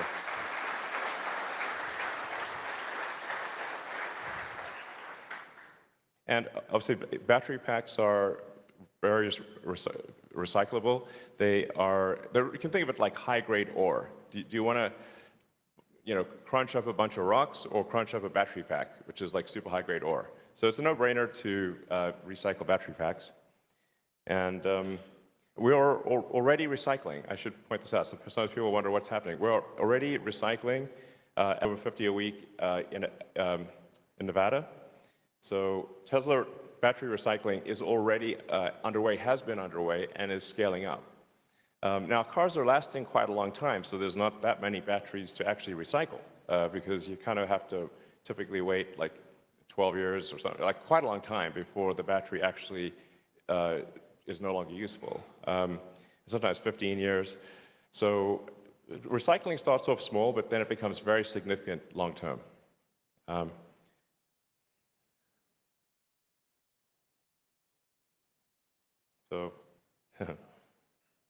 So some factory footage, obviously.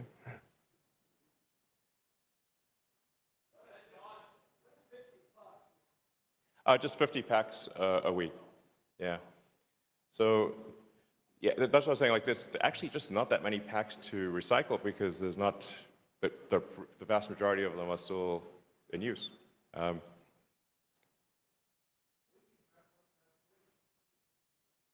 Sorry? Oh, yes, exactly. That's what I'm saying. Where is that thing? So Master Plan 3 is going to be fundamentally about scaling.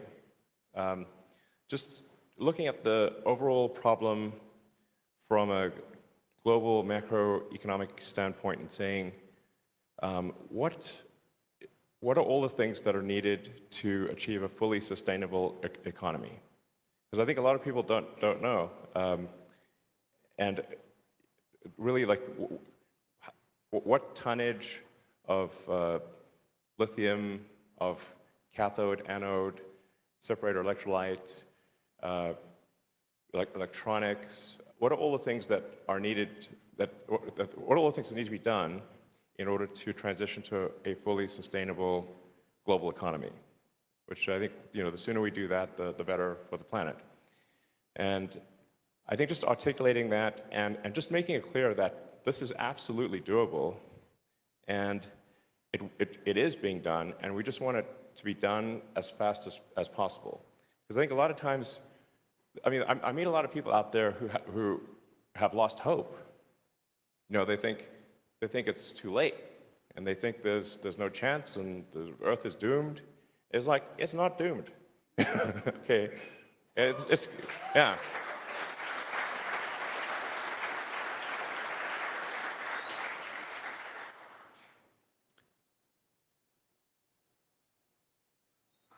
Yeah.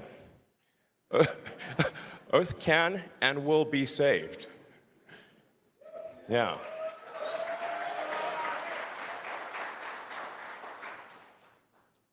So, in addition to battery advancements and electronics advancements and AI, we've also done a lot to simplify the structure of cars, to make it easier to manufacture.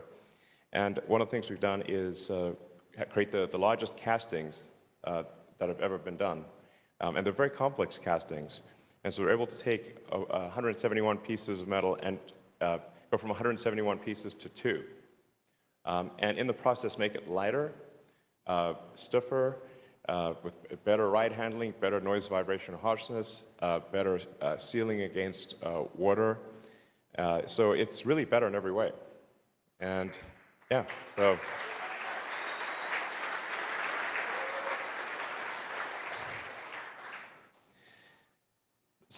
And we're going to keep enhancing the casting. So this is a testament to our materials team and to we have a lot of casting technology. So we're really rethinking the whole way in which a car is made. And it's a gigantic improvement. We have at this point going from say Model S or even Model 3, we're at about 30% of the robots used for Model 3 from a current Model Y. So, yeah.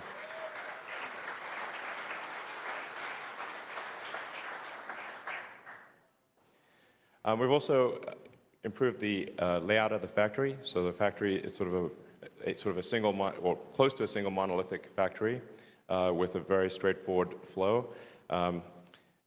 Fremont, we do a lot in Fremont, but the flow is complex and it's not an easy flow. So we're really rethinking the factory, and I think if the really long-term sustainable advantage of Tesla will be manufacturing.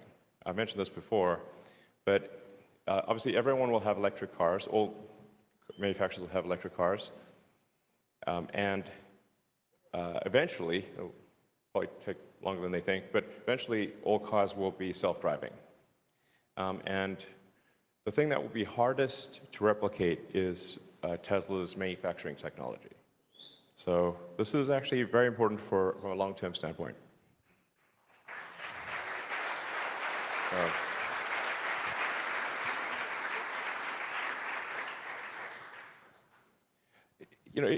When thinking about the competitiveness of companies, especially if the companies are technology companies, I recommend looking at where the smartest engineers want to work. This is wherever the smartest engineers want to work, that's going to be that technology company is going to be the one that is likely to succeed. Just like if it's a pro sports team, where are the ace players going? Okay, probably that team will win. So we put a lot of effort into ensuring that the best engineers in the world want to work at Tesla. And frankly, sometimes Tesla's number one, sometimes SpaceX number one. But so this was just like last year. And we do actually, for those curious and maybe want to work at either SpaceX or Tesla, we do allow people to move from one company to the other if they would like. So if you want to spend a bit of time working on electric vehicles, a bit of time working on rockets, you can. That's cool. We support that. So yeah.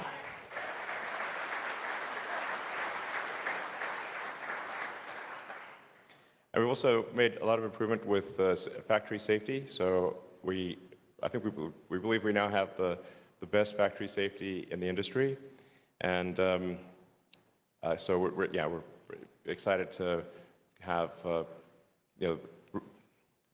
very good safety and getting better. So yeah.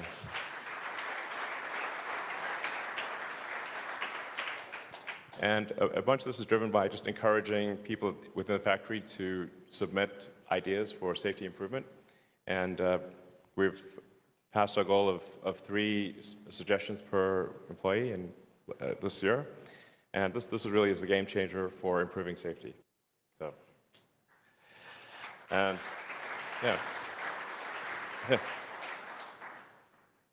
You don't have to clap after every slide unless you really want to, but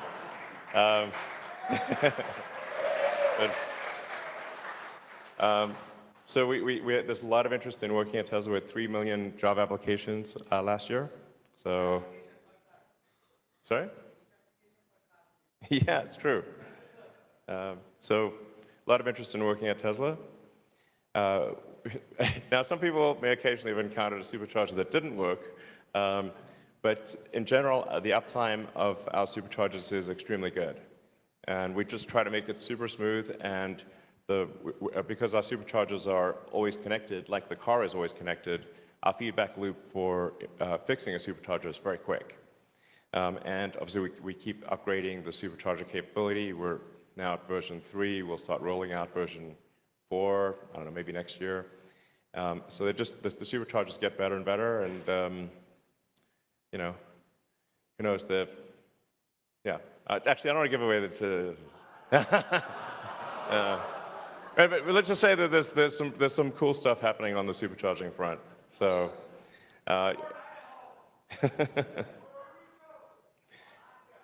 Alaska, yes. All right. Well, we're basically doubling our supercharger count every year. So, if there isn't a supercharger in some place that you think is important, it probably will be there soon. So,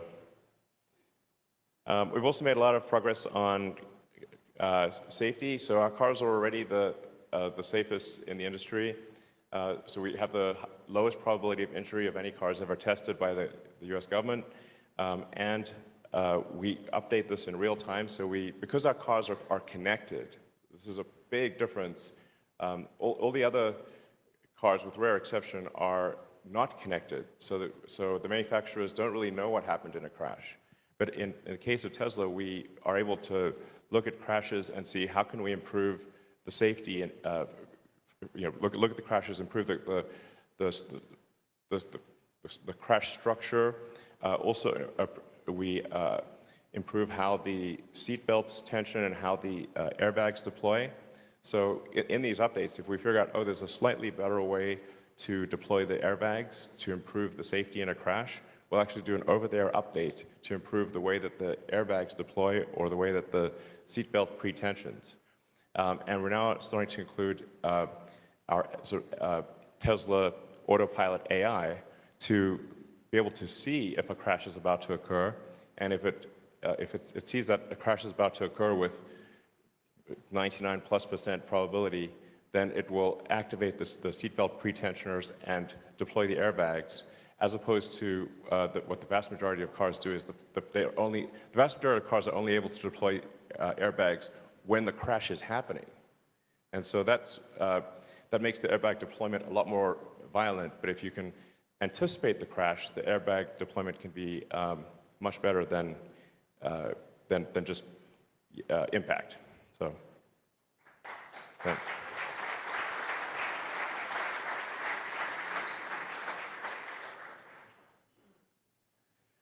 We're also seeing FSD beta grow very rapidly, and this is definitely going to go very exponential in miles driven. So we're now at over 40 million miles, and I suspect by the end of this year we'll be, I don't know, well over 100 million miles.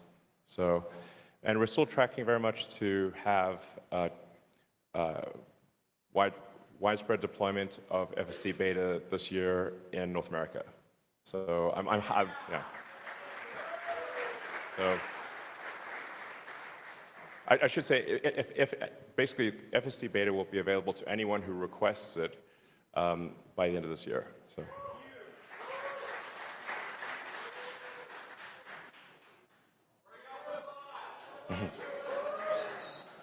So, AI Day Part 2, I think people were blown away, but that's at the end of next month, so we'll leave that, except there's going to be a lot of cool stuff.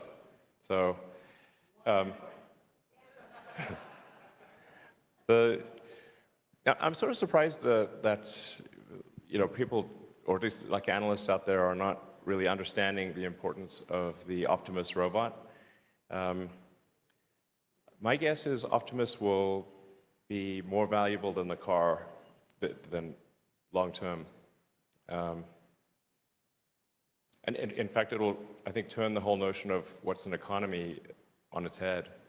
At the point at which you have no shortage of labor, an economy is GDP per capita. If you do not have a capita constraint, then the economy just can be arbitrarily huge. So, yeah, it's sort of crazy. Anyway, and thank you for voting. So, your vote matters, and it's great to have direct contact with individual shareholders. And thank you for voting to support our proposals.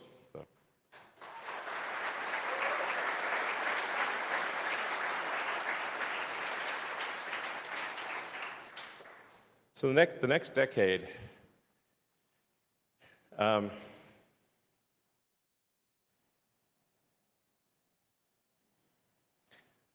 I wonder how many cars we'll have in 10 years. 10 years ago, we had less than 3,000 cars. Now we've made 3 million. 300 million.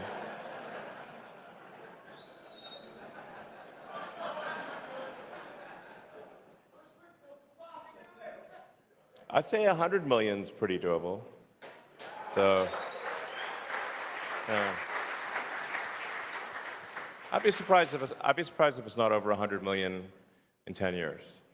And then many other products, some of which you've heard about, some of which you have not. So,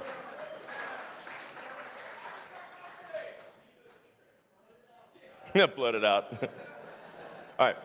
So, we've got some questions from the internet that were voted to the top. So I'll answer these questions, and then we'll take just questions from the audience. So one of the questions is, how does Tesla intend to utilize cash in the coming years? Will we increase CapEx? Well, I guess you can read the question.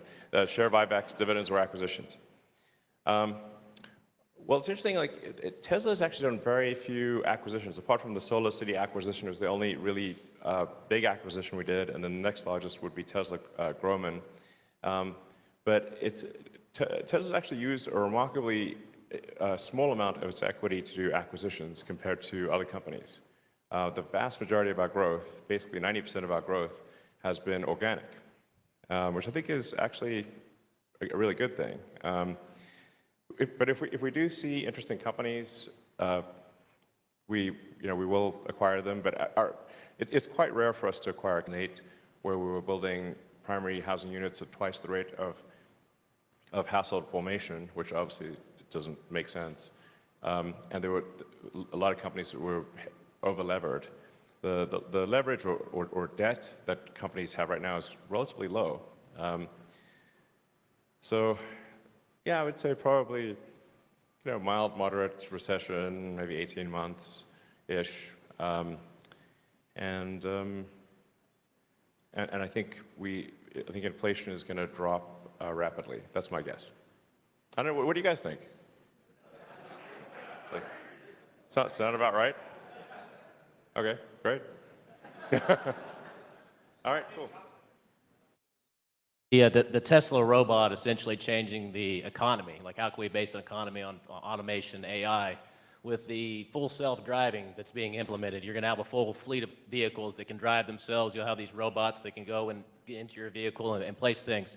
Will you be moving to a rental model, or how will you base a Tesla model on selling cars whenever these cars are fully automated, can drive wherever they would like, and hopefully would be applicable to having multiple people use the vehicle instead of just one person? Yeah, so it's interesting to think about an autonomous car because, when you drive around, look at how many cars are parked. Like, they're just parking lots full of cars everywhere because cars need a driver, and so most of the time they're doing nothing. Typically a passenger car is going to be like 12 hours a week or something like that of usage. Now, if it's autonomous, maybe it can get to 50 or 60 hours of usage. Then that's sort of 4 or 5-fold improvement in the utility of a car. But the interesting thing is that the car still costs the same.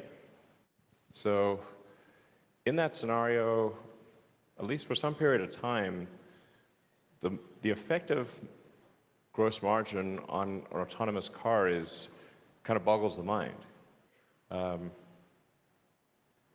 So in terms of how the cars will be operated, I mean, I think it would be, just you'd have the option of owning a car, using a car just occasionally when you need it, like an auto Uber or something like that. And there would be people, and then an owner of a car could decide that they want to use their car or they want to add or subtract it to the fleet. So I think it would end up being some kind of combination of like Airbnb and Uber or something like that. So sometimes you can go all the way from owning it to renting it sometimes to renting it a lot to completely renting it. But the utility of the car will just be mind-blowingly great. And then, like I said, Optimus will really bring the future to now. So,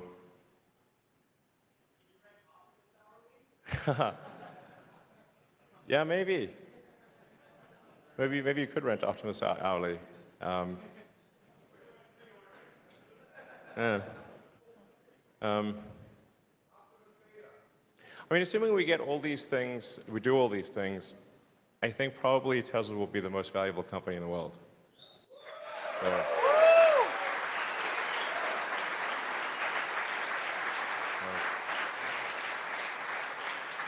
Elon, hi. We all know how the media treats you. Well. Yeah. So I don't have a question for you today. I just want to say on behalf of my 6-year-old at home, Kyler Scott, that's watching right now, who thinks you're awesome as well, thank you for making the world a better place.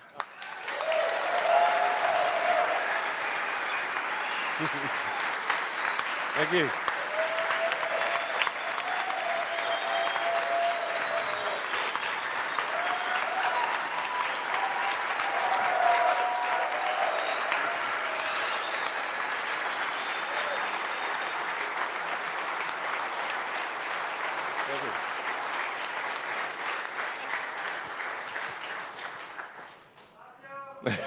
Well, love you guys too. I mean, I'd just like to say thank you for helping make it happen.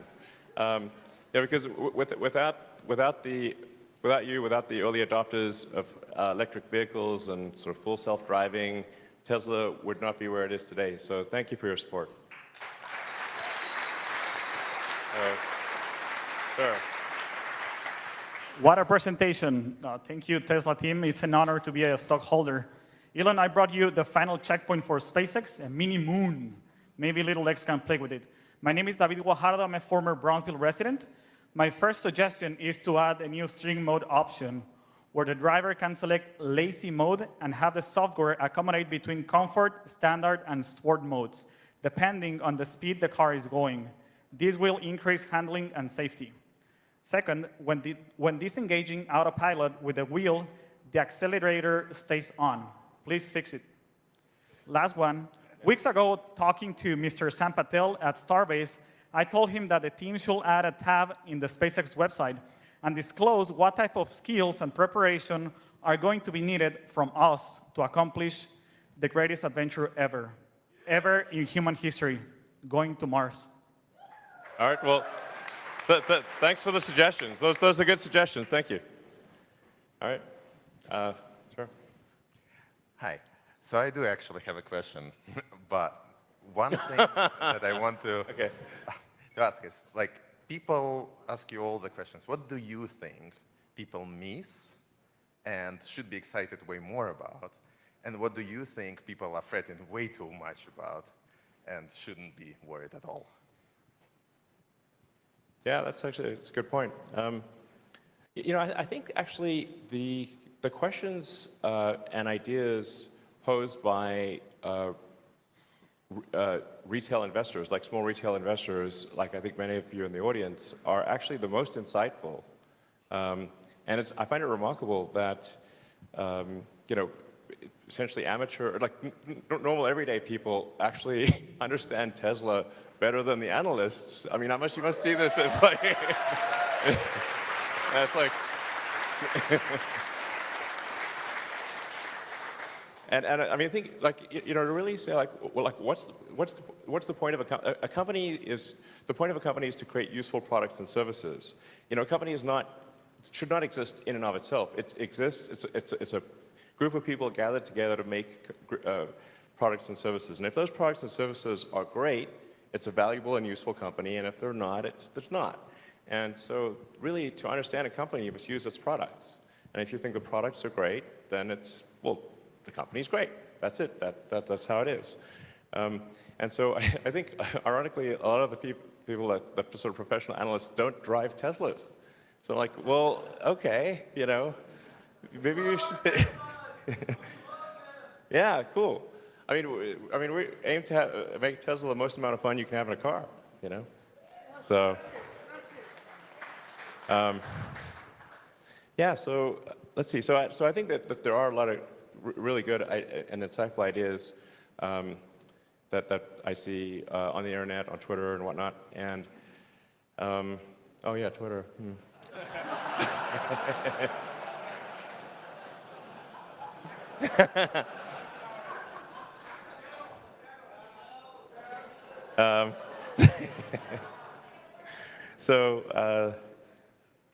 Yeah, so let's see. I think sometimes people fret a bit too much about short-term things which are clearly just, just bumps in the road type of thing, where there might be a supplier shortage or some shutdown in some part of the world. But really, those things are clearly just kind of one-off items and don't really matter for the long term. The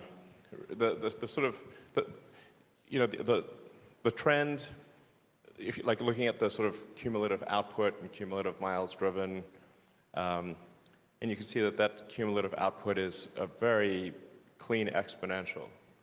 And so I guess sometimes people fret a little bit too much about this quarter or that quarter, but if you're a shareholder, a company is really like the net present value of future cash flows. And so what is one quarter is not really a big deal. I think if you see people panicking, then instead of saying, oh man, my stock's gone down, there's a buying opportunity.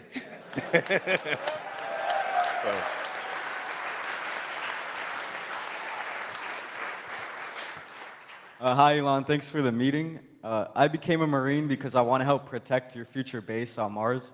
My friends and I are trained, and we support the mission. Would you be open to this idea? Yeah, Space Marines, absolutely. Yeah.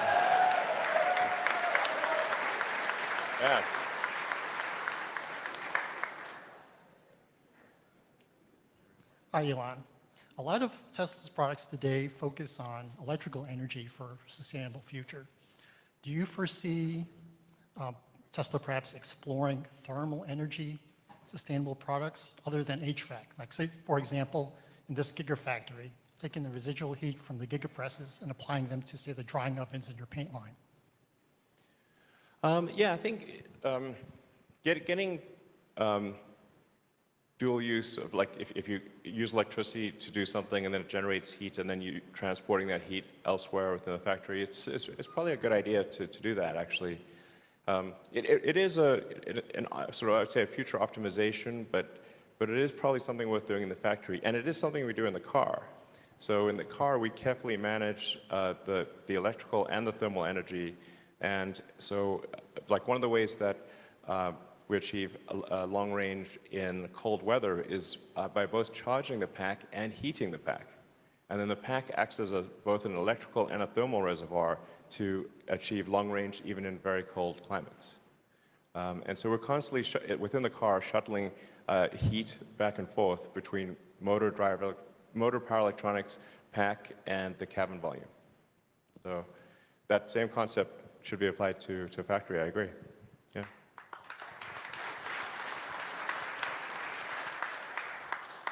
Elon, what's up, man? My name is Justin. Some know me as SMD Capital on Twitter. I had the #1 voted question last earnings about scaling to extreme size. I have another big question I think a lot of people would want to know. In regards to when would Tesla launch their first pilot city for the Tesla network, the robotaxi business?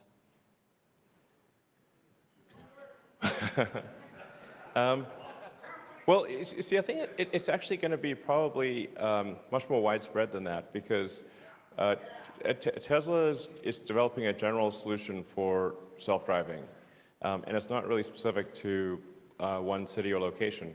Now, there's different regulatory requirements in various cities and states, so some locations will offer regulatory approval sooner than others, but we are aiming for a general solution. In fact, if you created a sort of a randomly generated alternate Earth, our system would still work. Like literally, like you had some sort of computer-generated Earth that, obeyed roughly the same rules as current Earth. Our system is sufficiently generalized that it would work in a computer-generated alternate Earth. So, yeah. So anyway, so.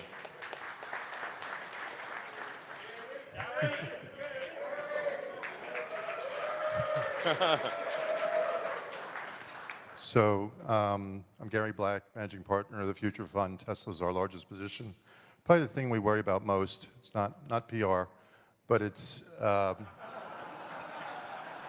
succession. So, key man risk is a big thing. How does the board think about your succession, and especially when you have, a judge is going to decide in a couple months whether or not you have to take over Twitter? How would you split your time?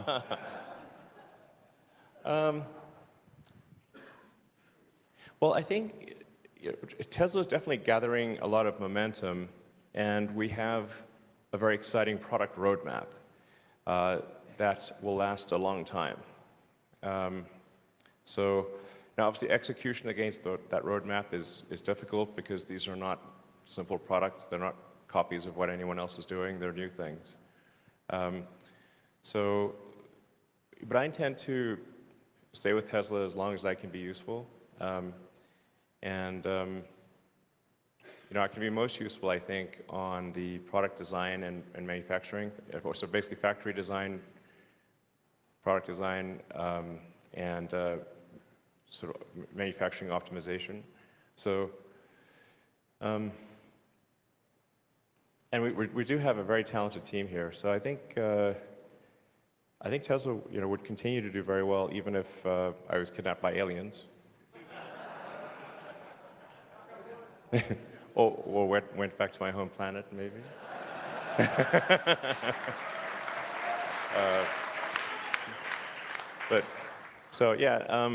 But no, I think it's a good question, and to be frank, I don't have an easy answer. Open to ideas, but I'm definitely working as hard as I can, and I'm very excited about the future of the company, and I think it's got a very bright future even without me. And I'm not leaving, so to be clear. So,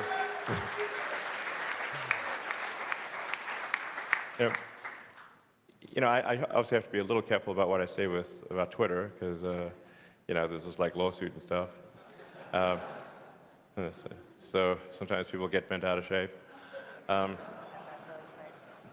But I do use Twitter a lot, so it's not like I'm randomly going around wanting to acquire companies or something. I'm not like a hedge fund. I'm not a hedge fund or private equity firm or something. So, in fact, the only two publicly traded securities I own are Tesla and Twitter. That's it.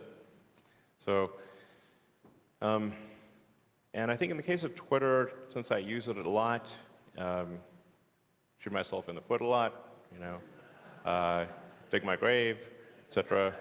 But I think I do understand the product quite well, so I think I've got a good sense of where to point the engineering team at Twitter to make it radically better.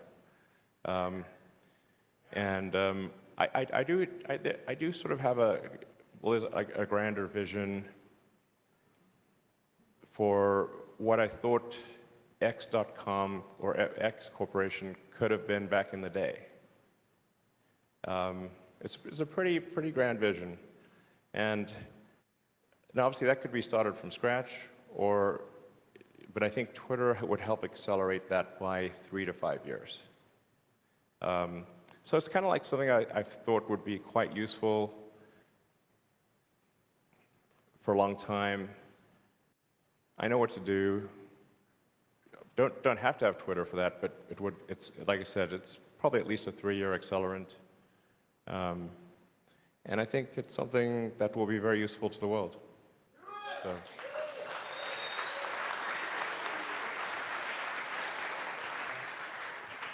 How's it going, Elon? My name's Ronnie, and with the projected release of the robo-taxi coming in the years ahead, would it be looked at as the Boring Company, would it be used to get regulation for full self-driving, and would it be a good venue for the robo-taxi? Also, my little brother Zane says hi, owns all Tesla Hot Wheels. Okay, cool. Well, I said hi to him back. So, yeah, Boring Company is making good progress, actually. You know, for the longest time, people, like I'd give a talk somewhere and people say, what are opportunities you know about? I was like, tunnels. And they'd be like, for 5 years, I said, if somebody could just do a tunneling company, we can solve traffic and we can have also very high-speed transport between cities. Because while I'm a fan of trains, and I like high-speed trains, they do intersect you know, go through towns and neighborhoods and chop people's property in half, and they're very loud. So, but I want to be clear, I'm pro-train. Sometimes the train people, you know, I take every opportunity to go on interesting trains. But if you have a sort of a much simplified version of the Hyperloop, it's really just Teslas in a tunnel that's depressurized. You can go between cities super fast and without disrupting the stuff above ground. So that's kind of the vision for the Boring Company, is to make roads 3D and have sort of an arbitrary number of layers of roads. And I think you can solve essentially any traffic problem in any city if you go 3D with tunnels, so multiple layers of tunnels going from, you know, connecting the city. And you can also turn a lot of the streets into parks, because you won't need them. You won't need to have cars on the roads. You won't need parking. So I think Boring Company, I think, is capable of much more transformation than it may seem. And we actually have an operational tunnel in Vegas right now. So, yeah, if you go to Vegas, go to Resorts World, and you can hop in the tunnel and go to the convention center, and like, yeah, and you can pay in Doge. Exactly. I'm doing what I can to support Doge. So,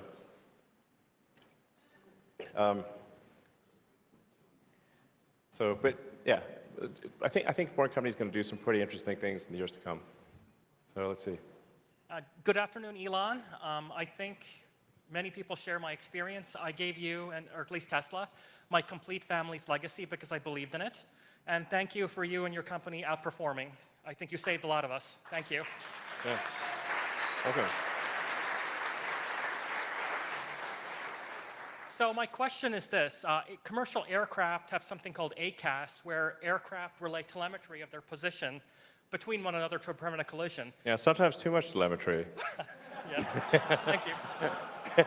So taking this to a higher level, do you see Teslas communicating with one another and Dojo turning into some kind of ultimate air traffic control for Tesla supply chains and robotaxi? Thank you. Actually, that's an interesting idea. I haven't thought about that. I mean, right now, our goal with Dojo is just to be really good at video training. So we actually already have, I think, maybe the fourth, and maybe approaching the third most powerful computing center in the world for AI training. Yeah, I think it might be third at this point, which obviously uses just an enormous number of GPUs and stuff. So, our first goal with Dojo is to make it competitive and be more effective at neural net training than a whole bunch of GPUs. We might, might get there soonish. And then, of course, it can be used for many other neural net training tasks. Fundamentally, it's a computer designed from the ground up to be optimized for neural net training, which really no computer that's never been done before. And yeah, so, and then maybe it'll do traffic control. I haven't really thought of that. The Teslas probably, there'll be some merits to communicating, for Teslas to communicate to each other, but that won't be needed for full self-driving at all. And for a long time, the the vast majority of cars on the road will be manually driven. So the value of Tesla to Tesla communication is not that high, except for perhaps communicating traffic issues or accidents, potholes, things that may be helpful to road closures and that kind of thing. So it's like you're getting real-time, a Tesla ahead of you has seen a road closure, and you get that real-time updated to your car so you don't get stuck in the road closure situation. That's the kind of stuff that I think we definitely, we are working on right now. So, all right. All right, we have one last question, and it's yours. Thank you very much. Hello, Elon. Hey. Simply, I would just like to say thank you for everything you've done for Earth and the community and everything you've done. I have one question, and aside from working for Tesla, being a shareholder, or purchasing a Tesla, how can the masses help push your vision? All right. Well, I think just generally, encouraging sustainable energy and being supportive of that, I think is really helpful. But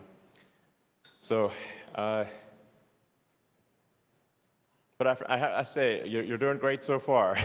So, like I said, without your support, Tesla wouldn't be where it is. So it's people like yourself and everyone in this room and out there, and the 3 million people who've bought our cars, and the millions who've gotten solar, and that all really helps make the world a better place for the future. And I'd say, definitely, I'd like to sort of convey a message of optimism about the future. And if we work, really hard to accelerate sustainable energy, sustainable transport, the future will be good.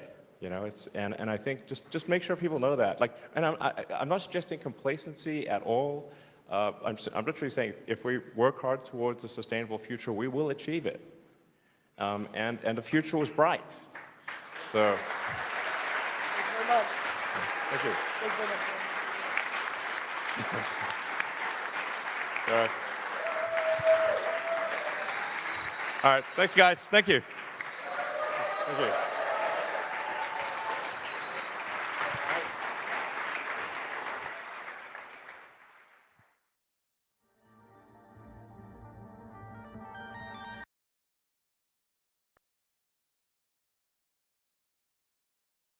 Okay. Is that it? Are we done? I think we're done, y'all. Yeah. Okay. Okay. 3,400 viewers. Thank you all very much for sticking with us through that whole meeting. I will share my notes with everybody so you guys can see all the notes that I took. Okay. There we go. Okay, so let's do a quick recap of the discussion, and then as we go through the recap, sort of you guys bring up some of the thoughts that you had based on what was mentioned. There were some interesting tidbits in there for sure that were dropped. I don't know if you guys feel the same way. Quite a bit of sort of the same messaging, but there were a couple of things that were very interesting that I think will come up as natural discussion points. And of course, people in the chat definitely also let us know what you found to be interesting about the meeting, and then we'll go through and get this done. Somebody asked, "How's my hand, Farzad?" My hand's great. I play World of Warcraft, bro. This is where I got my typing speed from. I'm good. Okay, and then Mike, I'm assuming you're putting together some of the data sets that came through the prediction stuff, right? And then we can do that after we recap the notes. Perfect. Yeah, I just need a few minutes. Okay, perfect. Okay, so how many pages of notes do I have? 1, 2, 3, 4. 4 pages of notes. So lots of stuff to cover here, but we'll do that definitely. There's a lot of questions around the split in the comments. From what I saw, the split one wasn't a one that was. Oh yeah. So here we go.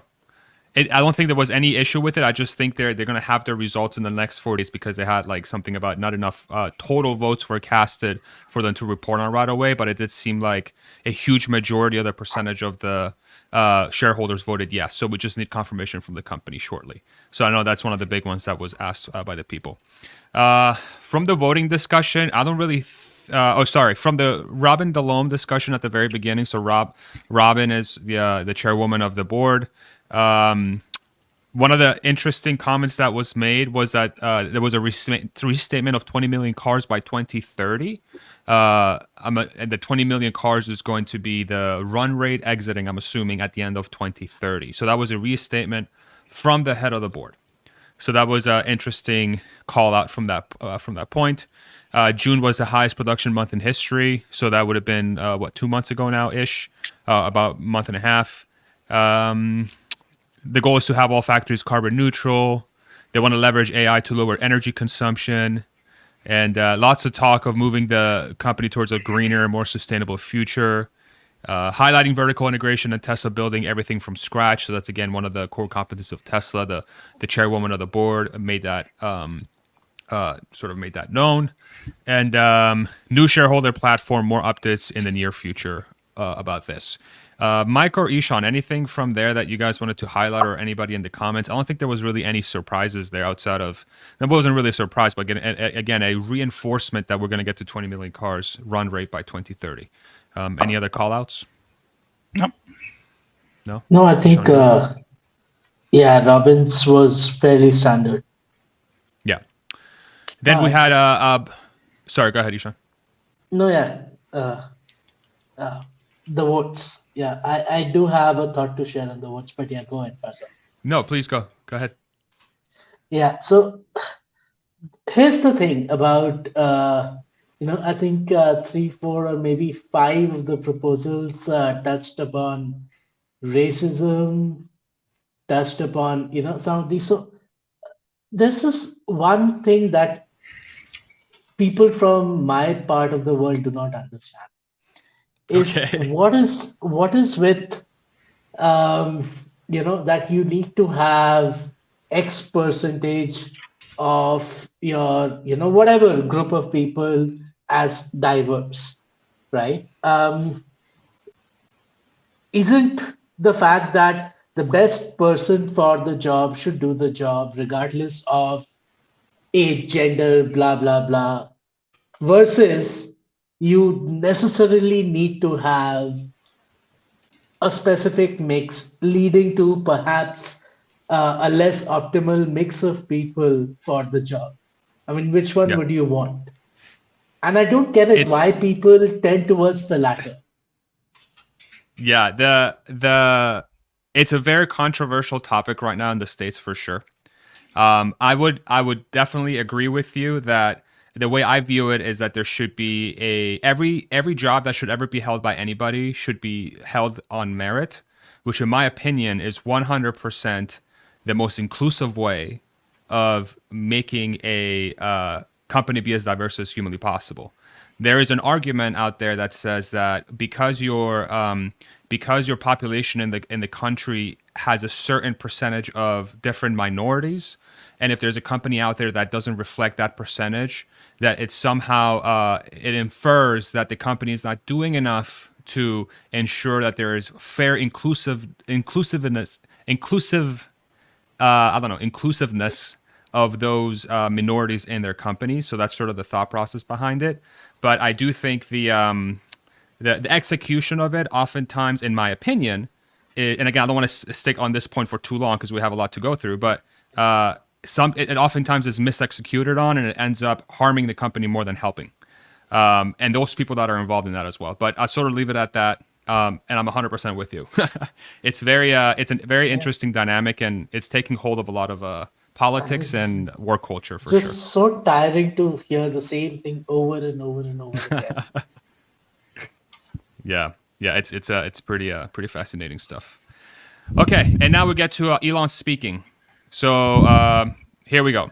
So 2 million run rate by end of year 2022, which is exiting the year at 2 million. Aiming for 1.5 million or thereof by the year end produced was a call out. He called out the 3 millionth car built a few weeks ago in Tesla that was built. The vehicle fleet is growing exponentially. He called it the cleanest exponential line he could see out there. Elon was super loose in this meeting. He was in a very good mood, and I say he looked good. He looked healthy. He looked much healthier than he has been. He didn't look tired to me. He seemed full of energy. Who knows what he's on? But he looked that good. vacation He worked. Yeah, that vacation worked. He looked a little bit tanner. He wasn't like, he wasn't the skin tone that he was in Greece. It looked like he picked up a little bit of color.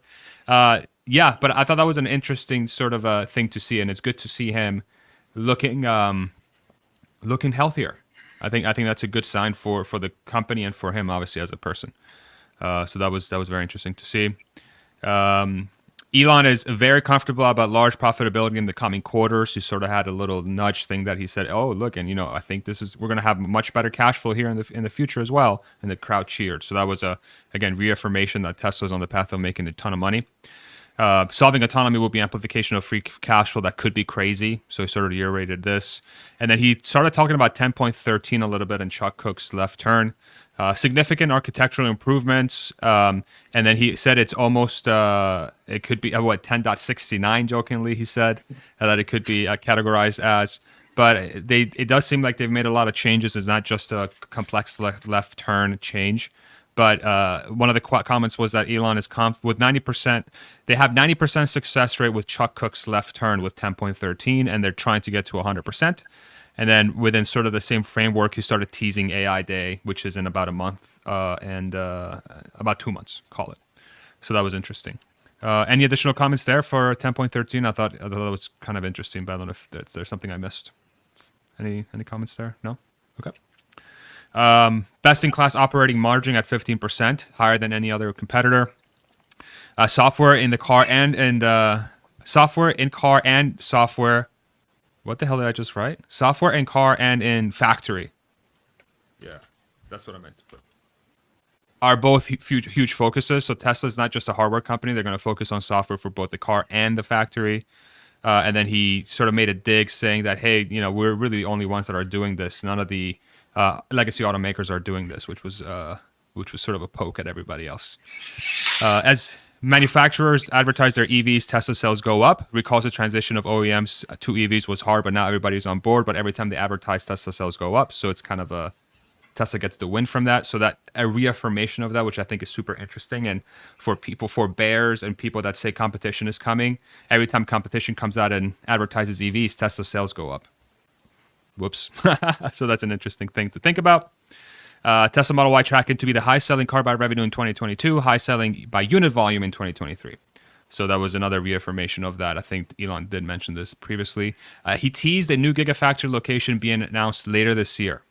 And he shouted out to the crowd and asked them where they think it should be. And there was a mess of people shouting back. But there was definitely a tease. So expect a new Gigafactory being released this year at some point. He thinks there'll be about 10 to 12 gigafactories will be built, and about 1.5 to 2 million of these, each one of these factories will generate about 1.5 to 2 million units per factory. Fremont is the highest output factory in North America, and Shanghai is hard to beat, and he called them out as being an awesome team. So he's been super complimentary of the Chinese team. If you add up all the energy produced by Tesla solar panels in the last 10 years, it's more energy than manufacturing all Tesla cars and charging all Tesla cars. So that's actually a very interesting bullet point there. So essentially, you think about all the energy that Tesla put in to make the cars and charge them through the life of the cars. Tesla has been able to basically take that energy, equivalent energy from the sun as well, which in a way is kind of like an offset if you really think about it. So that was a very interesting point there. Tesla is already recycling about 50 battery packs per week, and they're not doing any more because there just aren't that many battery packs to recycle. And then he teased Master Plan Part 3, but he didn't unveil it, which bummed me out because I was pretty confident he was going to talk about Master Plan Part 3 here, but oh well, I got it wrong. Fundamentally about scaling. What are the things that are needed to achieve a fully sustainable economy? Earth can and will be saved. He sort of said around, hey, we need to get to a sustainable economy, sustainable future. We need Master Plan Part 3, and he's confident that we'll get there. Gigacasting removes 170 pieces, 1,600 welds. We knew that. Model Y uses 30% of the robots of Model 3. That was sort of a reaffirmed the deck that was unveiled for Q2. The reiteration that Tesla's true differentiator versus other automakers is manufacturing will be hardest to replicate Tesla's manufacturing technology long term. So the thought process here is it's not the It's not the cars that are the true differentiator. It's how they build the cars that's going to be the true differentiator, which talks about scale, which talks about profitability. Smartest engineers in the world are looking to work at Tesla and SpaceX. We knew that. People can work between SpaceX and Tesla if they'd like. I knew that, but I wasn't sure if you knew that. So now you know that. 26% improvement in safety ever since they're really in the factories, and Tesla likely has the highest safety of any auto plant in the US. And superchargers are up 99.96% of the time. And I thought this was a very interesting line that they dropped, because if you really think about the competing charging networks out there and how Jim Farley from Ford came on Monroe and said how one of the key things for Ford to focus on is charging and the charging infrastructure, Tesla just came out and said, we have zero problems with charging. Just buy our car. Buy our car. And I think this is a way for Tesla to set the stage to become one of the primary charging point providers in the coming years. I think this slide is sort of prepping the public to let them know our stuff works always, and we're going to allow everybody to use it. But they need a lot more charge points to do that. So I thought that was a very interesting line that they dropped, and it points to something in the future. Can I say, he also said we're doubling superchargers every year, which I didn't know.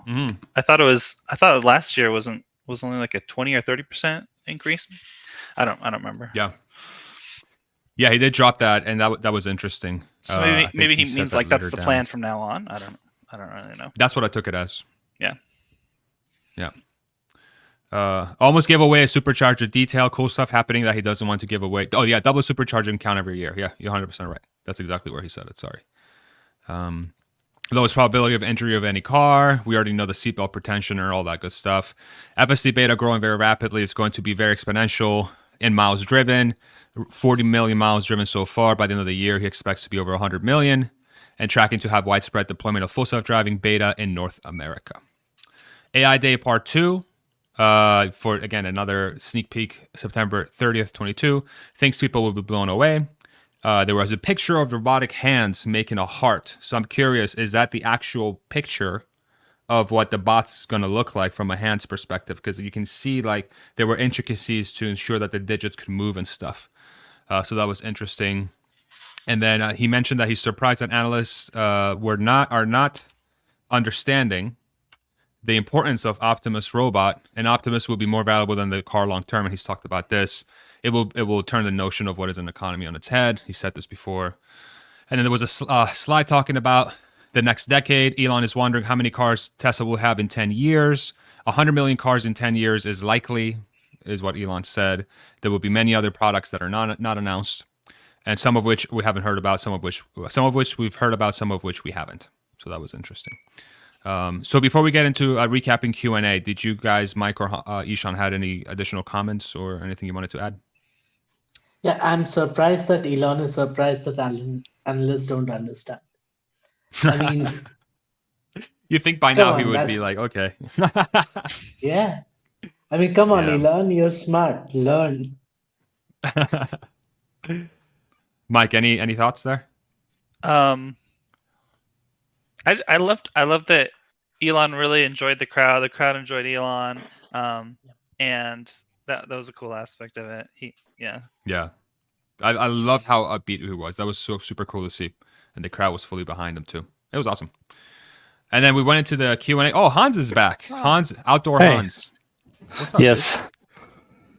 So I've been listening in. The one thing that jumped out at me on the call, and this might be a little bit of a crazy conspiracy theory, but he talked about how if there was a superset like of the world, like a crazy simulation of the world, that was different. Yeah, that struck me as like the actual simulated world that they're operating inside of Dojo, or whether it's the GPU cluster or Dojo still remains to be seen. But yeah, that was kind of a weird one that I saw that I thought was interesting. That's interesting. Okay, hot take time. Yeah. Elon's not an alien. He's from a different dimension. And Dojo is building the portal to the other dimension. The other. Nice. He's like, would FSD beta work in my dimension? Yep. Or perhaps that's it works. interesting, Hans. And he needs it to work here because humans can't Yeah. drive into the other dimension. No, I 100% agree though that they do have a simulated like random like a procedurally generated kind of like Minecraft worlds or something, and it's just like a world of roads, and it's like, okay, these are very different roads. We can skate, we can toggle it, and make it very weird, and it still drives fine. Good, like they can automatically test that. No, I think somebody actually did say that. I think it was either in AI Day or in one of the or Battery Day. No, not Battery Day, but in one of earlier presentations, they actually talked about the entire simulated world that they create in order to test scenarios, right? So that they don't, like whenever they don't have enough data. Yes, they actually have a simulated world. They have mentioned it. Well, there was a conversation between Tesla Herbert and I can't remember who the guest was that he had on that has been like an early seed stage investor in a lot of things, who's good friends with Jason Calacanis.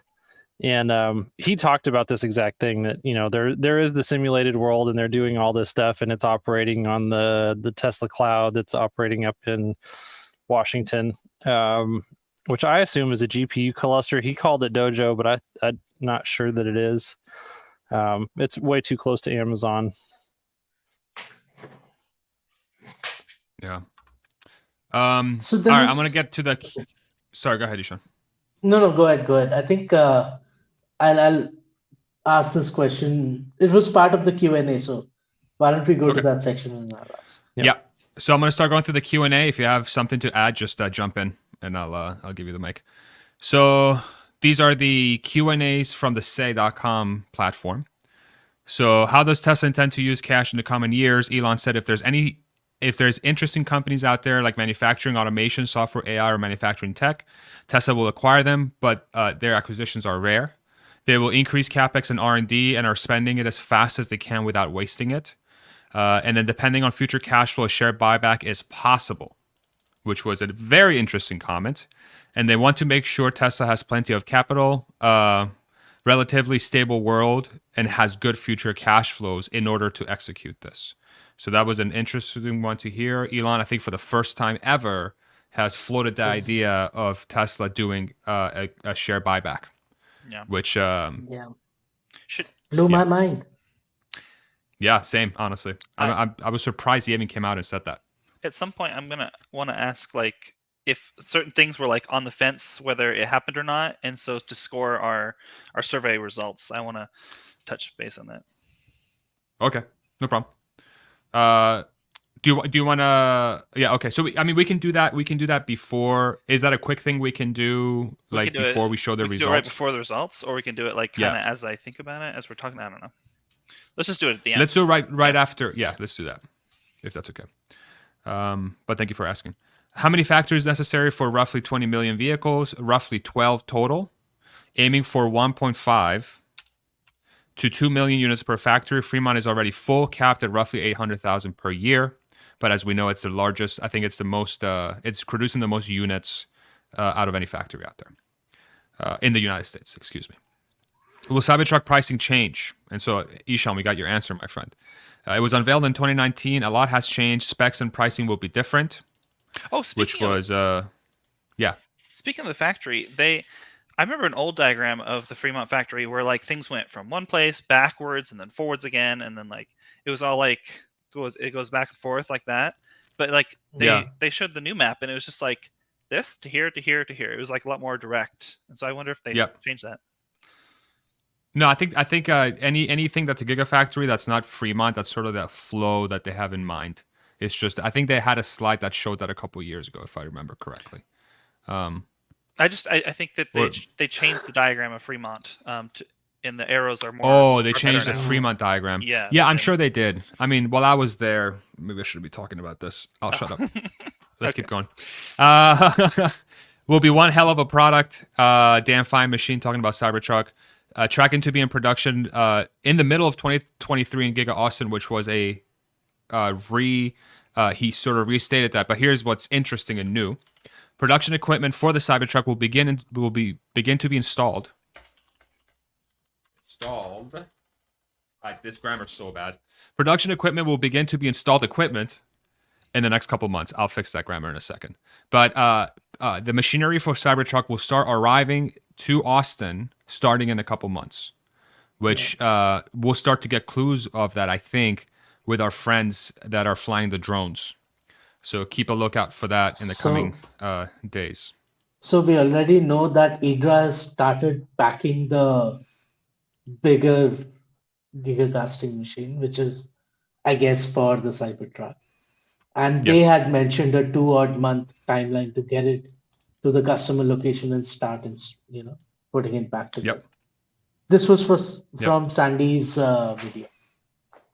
Yep.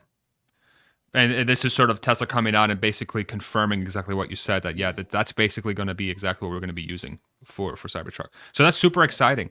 I think the fact that equipment stock is going to start rolling into the factory here in the next couple months could be a catalyst for the stock in a way that shows that, dude, like Cybertruck's happening, it's happening. It's happening. And I don't think the world is ready to see these insane machines rolling around the street. So we're in the next couple of months, I think the hype's going to start going through the roof for this thing because they're just going to be like countdowns to the first Cybertruck being rolled out. Real quick, I want to give a shout out to Drew. Drew, thank you so much for the $5 super chat. Amazon has to be worried once Dojo comes online. AWS is the most profitable arm of Amazon. Software as a service will provide insane margins for Tesla along bullish. Yeah, curious to see what sort of in what sort of box Dojo is going to operate, but the fact that Tesla is really building out its computing sort of capabilities would lend itself to want to believe that, hey, this could be something for Tesla to get into, but perhaps not for a long, long time. Plus, those fars that have an OnlyFans, none of you should know. Of course not, dude. What do you want to see? There's nothing to see. If anything, if I open an OnlyFans, I'm going to go to like 0 subscribers in a second. How does Tesla view the geopolitical risk between U.S. and China? Elon hopes for peace and respect, and then the crowd forced him to skip the question, which was brilliant, and Elon listened. Thank God. So we got a very short answer from him, because I think if he would have said something more complex, I think it would have thrown a wrench in there that I don't think people were prepared for. He wanted to say more. He was obviously wanted to say more, but he moved on, thankfully. What is the real estate strategy for superchargers in Tesla restaurants? Tesla will install superchargers in places of greatest needs. Tesla will look to do an online poll in where they should put superchargers, vision for futuristic diner. So he's talked about this. They will look to do things that are cool, but not necessarily economically sensible, which was an interesting comment. So here's the thing.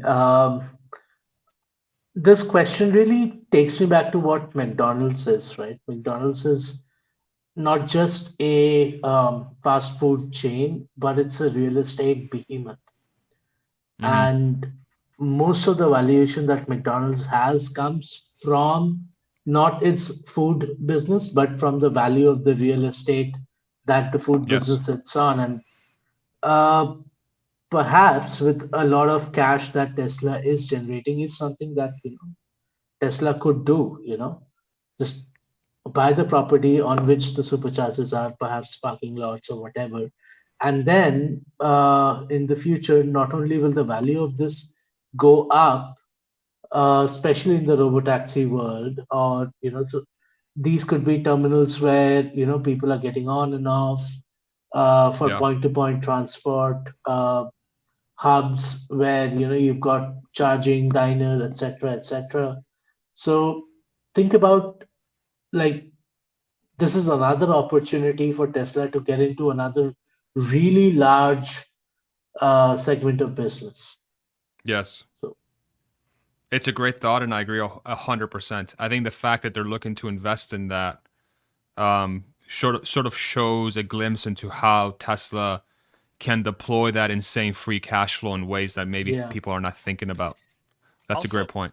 Maybe they develop a style that they can then sell to another business, and they can franchise.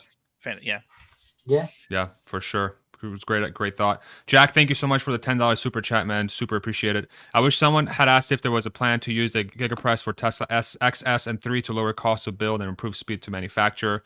Yeah, that's a good question. I think those will definitely be in play once they rework the sort of the chassis, because Model S and X, They would have to do a lot of work in the factory to make that happen. So that would mean the lines being down probably for a month or two at a time for them, maybe even longer to get there. So I think that would be paired with sort of like a full refresh. And given that Fremont is full and SNX are being built there, that would mean moving the lines to a different place, but they could start it from scratch in a place like Austin potentially, and then switch Fremont over to something else. So, yeah, So Farzad, that's a great question, Jack, but yeah. Farzad, I'll agree with you on Model 3, but SNX are not exactly high enough in volume to actually warrant gigacast. That's fair. That's fair. For sure. That's totally fair. When will 4680 output match your original yield and velocity target? So here's a 4680 question.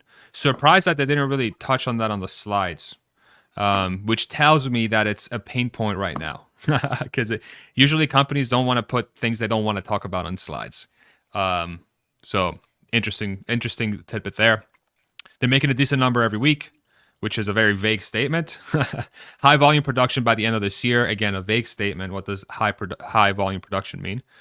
They have enough from suppliers to make 1.5 million cars this year. Important for next year to have 4680. So 4680 increasingly becomes a bigger risk factor for Tesla for 2023. The less information we get from Tesla that says we're confident that our unit production for 2023 is going to get hit.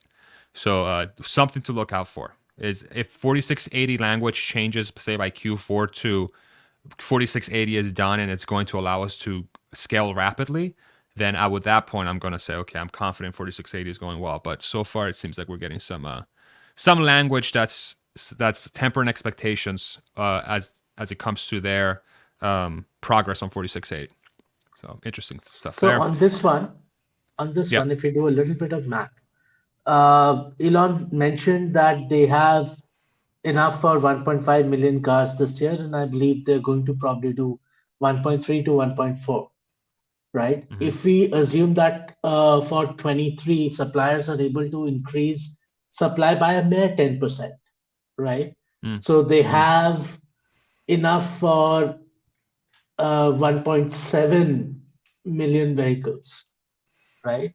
What that means is for next year's 50% growth target to be hit, right? How much batteries, how much more battery capacity is required? It's probably worth 300 to 500,000 vehicles, which is not that, which is large, but not really, really large, right? So it is, I think, a smaller risk than is being made out at this point in time.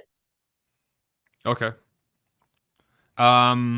But then the question becomes, do you think these suppliers have enough capacity to generate those additional, say, 500,000 units of capacity? No, I'm just some saying of them, it might be, yeah. I'm saying that suppliers increase just 10% of their capacity from 1.5 to, let's say, 1.65, 1.7 million vehicles worth. That puts a shortfall of about 450,000 vehicles, right? That is the volume that's required out of I see what you're saying. 4680, right? I see what you're saying. Which is a much smaller number compared to like the expectation of 1 million vehicles worth or 1.5 million vehicles worth, etc.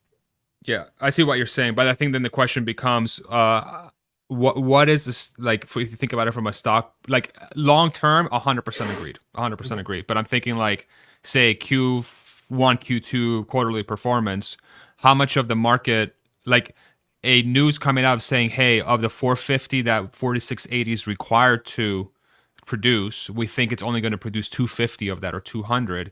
What kind of signal does that send to the market? That's the only thing I would say is a potential. But I don't think the impact on Q1 and Q2 is going to be as high. The impact, whichever way it is going to be lopsided in the second half of 23, because I think that suppliers at their current capacities will be. Yeah. Got it. Makes sense. No, I appreciate you walking through that. Thank you. Is a new master plan ready, which is master plan part 3. Aim to get it done in August, and we'll focus on massive scale. So again, no surprises there, but he'll try to finish it this month. I was disappointed that he didn't talk about it in this meeting, but I should have known better. It is what it is. With peak inflation behind us, is there a chance for a recession in 2023? This was actually a super interesting comment and a super interesting question, honestly. And I'm actually thankful that was here. Tesla is seeing most commodities, more than 50% of their commodities prices trending down for the next 6 months, suggests that we're past peak inflation. Elon guesses we're past it. We will have a relatively mild recession, which is a guess that he made, for 18 or so months. So it was sort of a statement that said, we're past inflation, we think there's going to be a recession, but there's no fundamental capital misallocations in the US, which points to mild recession, low debt from most businesses, which is another variable. So that was actually a pretty, almost like a bullish, recession is obviously bullish for no one, but a lot of people, I think there was some folks saying that, hey, we're going to go towards someplace really bad with recession, but Elon has been pretty good actually at calling out macro things that have been happening. And the fact that he's saying mild recession likely for 18 months, and there's no fundamental capital misallocation in the economy, that he thinks it's not really going to be something that's going to shatter the economy, I think points towards clear skies for a company like Tesla to perform extremely well for the coming years. So that's very encouraging to hear. I don't know what that comment means, so I'm going to remove it. No, So that was interesting. He did say he thinks that the inflation will drop rapidly or something like that. Yeah. Okay. Yeah. From a shareholder perspective, I think what this essentially means is getting into Q4, or I would say that the impact will be felt in Q4, where the cost of goods sold is going to actually reduce. Will have much better margins. It'll just drop all the way down to earnings, I believe. Yeah, I think it's extremely bullish for earnings in Q4. Very true. Yeah, because they have all the pricing power from a few months ago built into that, and they're going to be buying supply at a lower price than they would have today. You're 100% right. So you're going to have like this crazy, this sort of like margin gain from the function of them trying to predict inflation in the future. But if inflation is coming down relative to where they thought it was going to be, that's all margin. Unless they decide to honor a lower price for the customer. But at that point, they're still going to make good margin. But they wouldn't, right? I mean, demand is not exactly reducing. There is no way they will reduce the price. They have no incentive to lower. Yeah. Great point. And then we went to our crowd Q&A. So this is where folks with a microphone can ask questions. I agree. And it usually is. Will Tesla be moving to a rental model when cars are fully automated? And I don't think Elon really answered this question. So cars, he kind of did, I guess. Cars need a driver. So Elon said cars need a driver. Most of the time they're doing nothing, 12 hours per week usage with current driver. With autonomous could get to 50, 60 hours usage, which is roughly 3 full days-ish, roughly, of car utilization, which is a 4 or 5x fold from current utilization. The economies of sort of the craziness from an economic standpoint comes from the fact that the car still costs the same, but it's going to essentially do 5 times the work. So that 4x that it's going to be doing, it's essentially going to do it at a 100% margin. Think of it that way. In some period of time, the effective gross margin on an autonomous car boggles the mind.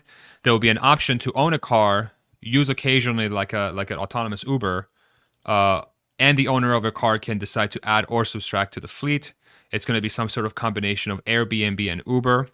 Could rent Optimus out hourly as well. There was somebody shouted a question about that, which was interesting. And assuming Tesla does the above, Tesla will be the most valuable company in the world. And I feel like this is a gigantic underselling of what Tesla would actually be valued. So, yeah. So I have a question for the panel here. Okay. Earlier, I think Drew Saul mentioned how Tesla's Dojo could potentially be as large as or even bigger than AWS. On the other hand, if you look at autonomous, potentially Van and Optimus working together, it might actually make for a much more efficient logistics business as well. 100%. Right? So is Tesla the next like Amazon? Amazon? Yes. Yeah, I mean, Why think wouldn't about they it. be? Amazon is two things, right? It's logistics and it's AWS, right? So you take a look at, the value of Amazon and you try and roll up whatever, fraction of it into Tesla, right? And the scale just, it's mind-boggling.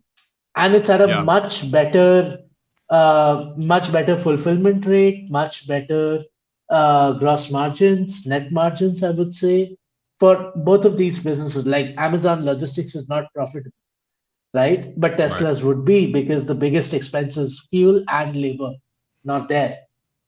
Yeah. So, but then with the same token, though, Amazon could leverage Tesla technology to make their logistics much, much, much, much cheaper, to the point that their business becomes a lot more profitable. Like, actually becomes True, but profitable, right? Yeah. I would say, Because they have the why warehouses. would Tesla do it? Yeah, that's true. But it's not very difficult to build warehouses. No, it's super easy. It's just a square. Yeah, it's just a concrete square. Yeah. Now Tesla could come up with a way to like how to make warehouses dense as humanly possible and fully automated, and that sort of like talks about their manufacturing expertise that they're sort of separating themselves with, right? So like think about, what does a manufacturing expert mean? It means that you can make things that are better than anyone else, and that doesn't have to be necessarily to build a car. Now the question becomes, does Tesla really want to take that on? And is that within the, like, how does that help drive the adoption of sustainable transport and energy generation? Then it becomes a question of, does it fit within our mission statement, right? It's a bigger I'm sure goal, they I could guess. do it. Yeah. Yeah. So, but it's an interesting thought. And I think that's how sort of Elon's comments about like retail investors understand the company better than analysts do. This is the sort of like, okay, what are the implications of a company that is an expert manufacturer that literally has the cheapest logistics operation in the world with what you said, full self-driving vans, bots that can deliver stuff at a fraction of a cost of what Amazon Don't forget can do. semis, electric semis. Semis, exactly. Boring tunnels to expedite routes, And even if it's Tesla, crazy. I got to put my headphones on because I can't hear anything right now. 1 second. All right, can you guys hear me now? Yeah. Okay, good. Go ahead, Mike. I was gonna say, even if Tesla just decides we don't want to take on, the Amazon type of business, they would either sell or rent their bots to Amazon, and then they'd make money that way. So either way, Tesla wins, and either way, humanity is better off. So exactly, that's a great point. No, that's a very interesting thing, Ishan, too. It's like I've thought about that before, because I worked in service distribution, and I knew that Tesla was doing a lot of the stuff themselves. And I'm like, I would half jokingly work with my partner there, my Greg. His name's Greg, and we were like, why don't we just do what Amazon does? Like, we could totally do it. But it's like, it becomes a question of, okay, like, where's that in the priority of the company, stuff like that. But Tesla can do whatever it wants. The question becomes, will they choose to do it? When you have the best talent, you can do whatever you want. And that's just the truth of it. That's just I the truth would of probably say or can Tesla do it a step function better than the best in the business today? Right. And that should be the justification. Yeah, And 100% agreed. Part of the reason they have that talent is because of their mission. So if they stray from their mission, then maybe some of the talent might just leave or something. So that's something to consider. Perhaps. Or it could maximize, or I can make the pool bigger if they can maybe. retain their previous mission and make it, maybe Yeah. it's more. The mission is do everything perfectly. Yeah. Who knows? A lot of potential, man. That's what's crazy about this company, is that there's so much freaking potential. It's unbelievable. Person gives a shout out to Elon for making the world a better place. Shout That out was to awesome. that person. Yeah. For real. Yeah. Especially like with the amount of hate Elon was getting, I'm sure that moved him. For sure. You could see he really appreciated that, and he got into standing ovation. A dude came up and made a lot of good suggestions. Honestly, I didn't catch him, so you can go back and look at them. One of the suggestions was when you turn the steering wheel and you're on autopilot, it switches to traffic aware cruise control, and he wanted there to be an option where it just shifts off automation entirely and goes to manual driving. Okay. And then the other two, I don't remember. We'll leave blank. And yeah. But good call on that. Another question: what do you think people miss about asking about, and what do people over ask? So that was sort of the premise of the question. Was like, what are people not asking, and what are people asking too much? Which was a really good question. Questions and ideas posed by retail investors are the most insightful. Elon finds it remarkable that normal, everyday people understand Tesla better than the analysts, which we talked about briefly a little bit earlier. Most professional analysts don't drive a Tesla, which he says could impact their ability to truly understand the company. Sometimes people fret too much about the short-term things like supply shortages, shutdowns in part of the world. And then he made a comment that said, if you see people panicking, instead of, oh man, my stock's going down, it's a buying opportunity, which was, I think, a sort of a passive, almost like direct way of saying that Elon believes that the stock has much higher to go. So take it as you will. So, yeah. Quick question. Do you think we should do some sort of Wall Street Tesla challenge or something, on TikTok or something, where essentially if you're on the Wall Street, if you work on the Wall Street, you've got to take a Tesla out on the road maybe for a week, right? Yeah. And post it as a video. That's your challenge. Okay. And then we'll see luck what with that. happens. Yeah, good luck with that. Those people are not going to do anything like that. They have those guys are like working 100 hours a week, freaking doing craziness. You could try. I mean, I like the idea. I don't think you're going to get the enthusiasm from those people. There's a reason why they don't understand the companies, because they choose not to invest the amount of time we do to really understand it. Unfortunately. Elon endorses Space Marines, so that was pretty cool. Somebody wanted to offer the ability for them to serve on Mars, and he's like, hell yeah, Space Marines, let's go. Do you foresee Tesla exploring thermal sustainable products, for example, residual heat from Gigapress? Which was an interesting question, actually. And then Elon said, getting dual use of electricity is a good idea, a future optimization, but it's something worth doing in the factory. It's done today in the car. Long-range and cold weather electricity is used to charge car and heat the car. So sort of like a long-term optimization thing, but as far as near-term, not a huge need, because it does take, I mean, it's going to increase your efficiency, but it's not like a low-hanging fruit, which is what I kind of took away from his comment. I think there are like a lot of places where ideas like this do get used, and I'm not talking about residual heat. It's just about is there a better way to hit the same end goal using lesser energy? And a very very simple examples in cold climates where you have space heaters, right? If you replace a space heater with like a electric blanket, or that thing that you put on your mattress, you plug in, it reduces electricity consumption by 95%, and you still have a very similar effect overnight.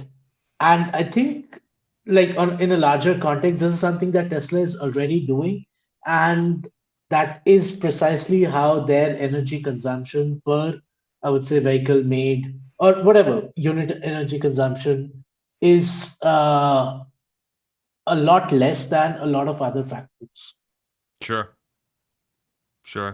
Yeah, and the fact that they said that they're already sort of working on this and they're applying it to existing processes, I think is encouraging that they're going to ramp it up in the future. So, yeah, I agree there. When would Tesla launch their first pilot city for the robotaxi business? Which I thought was an interesting question. And then Elon said it's probably going to be much more widespread than that. So is that necessarily one city that's going to get the pilot, that he thinks it's really going to apply everywhere? And that's where he made the comment about the alternate universe Earth. Yeah.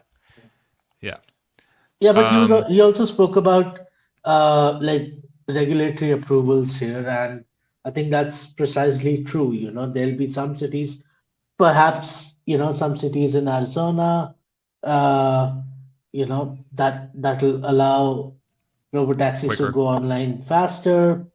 Yeah. Perhaps California will be slower, but then there are, competing Yeah. services New York have City will actually probably launched. last. Yeah. Yeah. Yeah, for sure. So it'll be available to be turned on everywhere, but again, it goes back to who's going to allow Yeah. what, when. And then taxi unions, Yeah, good luck with that. they'll have Uber had a hell of a time in a lot of places Oh, yeah. to do that. Yeah. This one, my boy, Gary Black. He gets a lot of hate, but I love that man because he's not afraid to say what he thinks. Shout out Gary Black. You're always welcome, Gary Black. You want to be on the channel? Come on. Your friend Alexandra, she's awesome. Fan of the show. Gary Black asks, about Keyman risk succession planning for Elon, which, excellent question. And Elon's answer was very good. I thought. Tesla is gathering a lot of momentum and they have an exciting product roadmap that will last a long time. They need to ensure that the company can execute to get here. Elon intends to stay with Tesla as long as he can be useful. He sees himself being most useful in product design, factory design, and manufacturing optimization, all of which are roles that a CEO never does, FYI. Really? Just to throw that out there. Yeah, never. This is not what CEOs do. Tesla has a very talented team. Tesla would continue to do very well if Elon was captured by aliens, Elon said. So that's basically, I mean, he has to say that. He doesn't want to say, if I leave, it's going to be a problem. Of course he's going to say that. And I believe him. There's definitely a chance that they'll do well. I don't know what the percentage is, especially now, but they could definitely do well. Open to ideas for succession planning and is excited about the future of the company, even without Elon. He sort of made a comment, like passively saying, I'm still open to ideas about who to put in charge. Then I saw a lot of comments about Herbert Diess in the chat, which was fascinating to watch, which I kind of agree with, to be completely honest. I think it would be a great add to that team. He reiterated that he's not leaving because if there's even an inkling from this comment that says in the public media that he's going to leave, then it's, what Wall Street Journal is going to be running in the morning, So he very, very smartly reiterated that he's not leaving. Elon says he understands Twitter, and then he went into Twitter, which I almost wanted him not to, because I'm like, okay, like Gary made a very passive comment about Twitter, and then Elon decided to talk about Twitter, but then he outlined why he's getting into it. Elon says he understands Twitter quite well and has a grander vision for what he thought X.com could have been back in the day. So this is sort of like this whole Twitter thing goes back a long way. X.com, for those that are not familiar, this is when essentially he, around the time that he joined PayPal, or Confinity and X.com merged to become PayPal. This is 25 years ago, something like that. So Elon has been thinking about a platform that he could transform Twitter into for a long, long time, which I think for me was the first time I really heard that said in that manner. So, which tells me that Elon is trying very hard to buy Twitter, like really, really hard to buy Twitter, because he I would think it was very sincere about why he wanted to buy it. And then he made a comment that said could be started from scratch, but purchasing Twitter would help accelerate it by 3 to 5 years, which again, that is a lot of time. Yeah. When you think about software development, that's a lot of time. And that's probably mostly due, exactly. And that's mostly due, I think, probably to network effects plus all the other underlying architecture you have to build. So Farzad, I think we should do a separate stream on what X.com could be, according to great idea. Elon said. Yeah. Let me write that down. It's a really good idea. Yeah. What is X.com? I mean, he's sort of given a clue before where he kind of sees like a WeChat competitor of sorts. Which that's is like US based. It's so many different it's an everything thing combined into one thing. Yeah. Yeah. Hans is back. I think he wants to say something. I've had lots of things that I've wanted to jump in on, but yeah, I think that, the comments that he made in the past regarding how the internet provides you a way to just do a distributed, or not a distributed ledger, just a ledger, an online ledger that is the system of money that allocates goods and resources to places. And so, that's definitely part of his master plan. That was the first step of what he was building at X.com, but he was not able to, we know that before he was pushed out, he had plans that people were just like, no, there's no way we can do that. And that was one of the reasons why they didn't want him to be the CEO, because they thought he was all crazy. And so they put Peter Thiel in instead. It's just real interesting to see him get to come back to that, because the world could be a very different place today if that hadn't happened. He may never have started Tesla or SpaceX. He may still be the CEO of just X.com, and then these could have been side projects for him along the way, kind of like Neuralink and Boring Company are now. So yeah, and the 3 to 5 year remark about Twitter, that this is something that he planned. Basically, he's going to do this, and that Twitter would help speed it up. And I think that he's basically evaluated Twitter as a possible tool to that end for a long time. And that's probably the reason that he spent so much time on it in the first place. Yeah. Yeah, Those are great comments. I would love to hear more of the details, the deep details of what kind of thoughts he has. For example, and I've thought about this some myself, because I wanted to make a website kind of like maybe kind of like what Elon wanted to do. Then I decided it was too hard and silly, and the network effect would be too hard to figure out. But what if each person had an allotment of 1,000 points, and then whenever you like something, it gave a point to that person, and then based on your distribution of points, and you could say this person gets 10 points as well, but based on the distribution of points, that kind of goes on a record. You could see when you meet someone, they show their Twitter, you could see this person's received this many points in the last month, or over their whole last year, they've earned this many points from people, and they really helped these people out. And then any unused points will just be distributed amongst. Anyway, something like that. It's just so many almost ideas like a social economy. Yeah, like a social economy, where people know, wow, you're really useful in this, to these people, and that's nice to know. Did you ever watch Black Mirror? Real quick, Black Mirror. Have you ever seen Black Mirror? You remember that social media episode? That was a bad example of what not to do. Yeah. Please don't do that. Yeah, don't do Please that. don't build that. Oh my gosh. Sorry, Ishan, go ahead. No. I sort of agree with Mike on this. There have been attempts to do something a little bit similar, building a social economy, including one by me in the past. Not the right time to talk about it though, but perhaps in the longer stream about X.com, we can go into a little bit. It'd be fun to discuss it. Yeah, we'll definitely do that there. Yeah, That's I mean, this is half of crypto. There's a lot of is all people trying to thinking do about this. one. Yeah. Yep, totally. Yeah. Yeah. If there's one thing I really took away from this meeting, the most confident that I am about anything, is that Elon's freaking buying Twitter. He's going to figure out how to get it because of those comments, which is a hilarious thing. We figured out, that was my takeaway. Yeah, my takeaway. In the Tesla. Hot take. In the Tesla. Buy Twitter right now. Yeah. When there you was think comments about, in here that said that he should do that. Go ahead, Mike.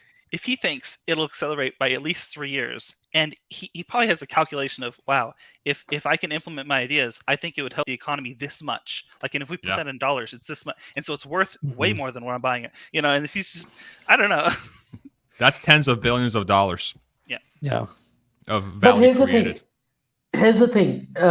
If he did think that the value would be, let's say, 10x of what he's buying it for, right?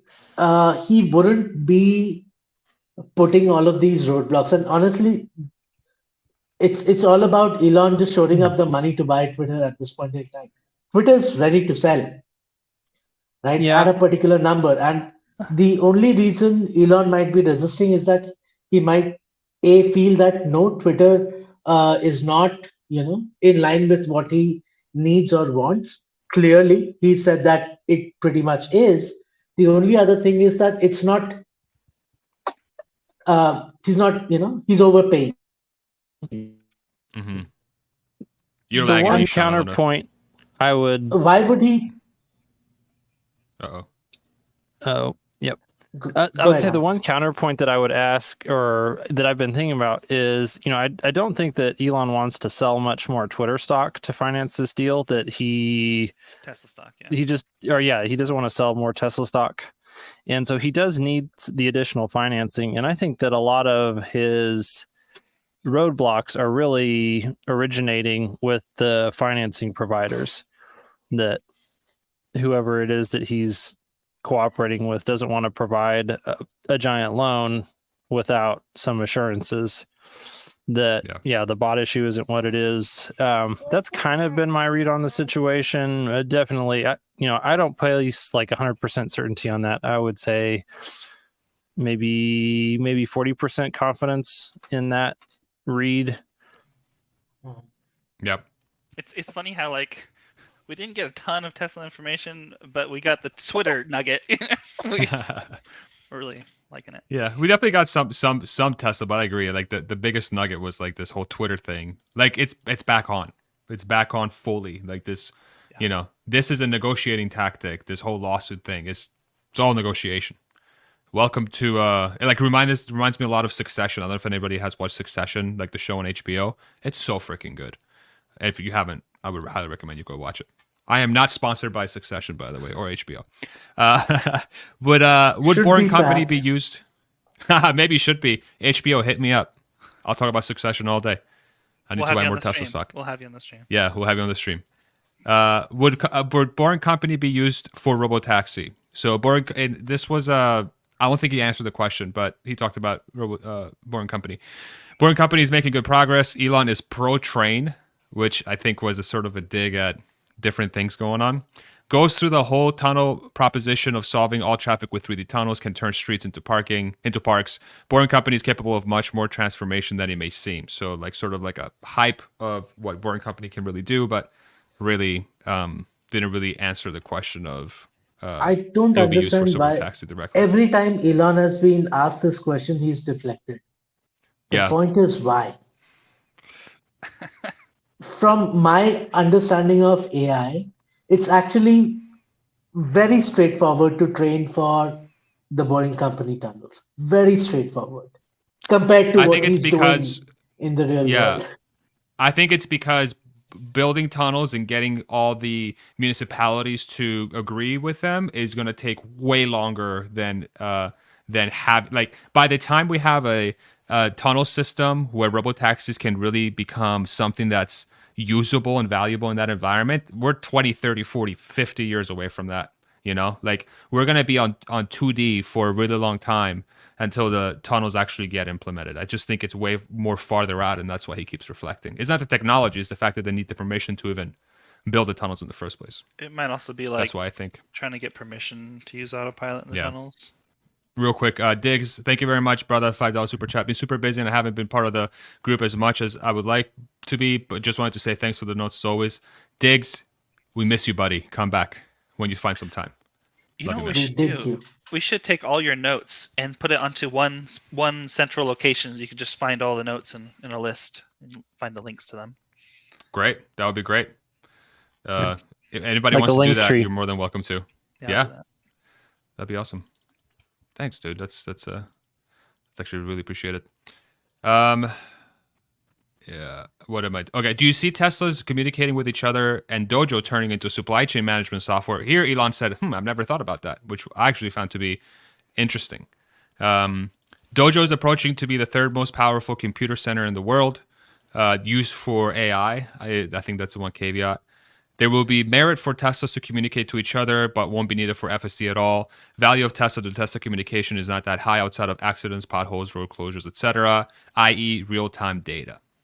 So that was his answer for that. And then the last question, or really, question, I guess.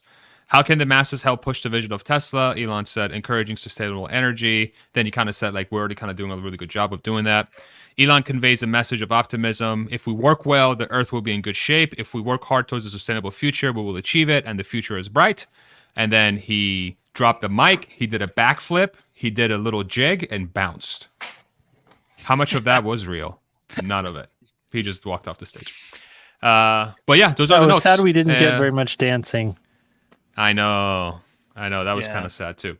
So again, if anybody wants to access the notes, here's the link. Y'all are more than welcome to use it for whatever you'd like. I do all this work for free, and if people want to donate, you're more than welcome to. But please don't feel like you have to be forced to. I have fun doing this.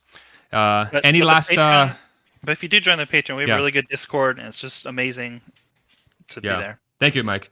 Yeah, thank you for doing that. If you do decide to donate through Patreon or YouTube Live, you'll have access to our private Discord. You'll be able to comment on these discussions. So Mike, Hans, and Ishan all joined the channel, and we have a lot of like super in-depth conversations about a lot of different topics, not just Tesla, but like really the future. And it's been a amazing little community we're building, and I'm obviously super thankful of Mike, Hans, and Ishan of being supporters. So thank you guys very much. Much love. Any last comments? Oh, we have that. Oh, that's right. We got to do the thing. What are we talking about? Go for it, Mike. Okay, here we go. Let's all right. Share my screen here.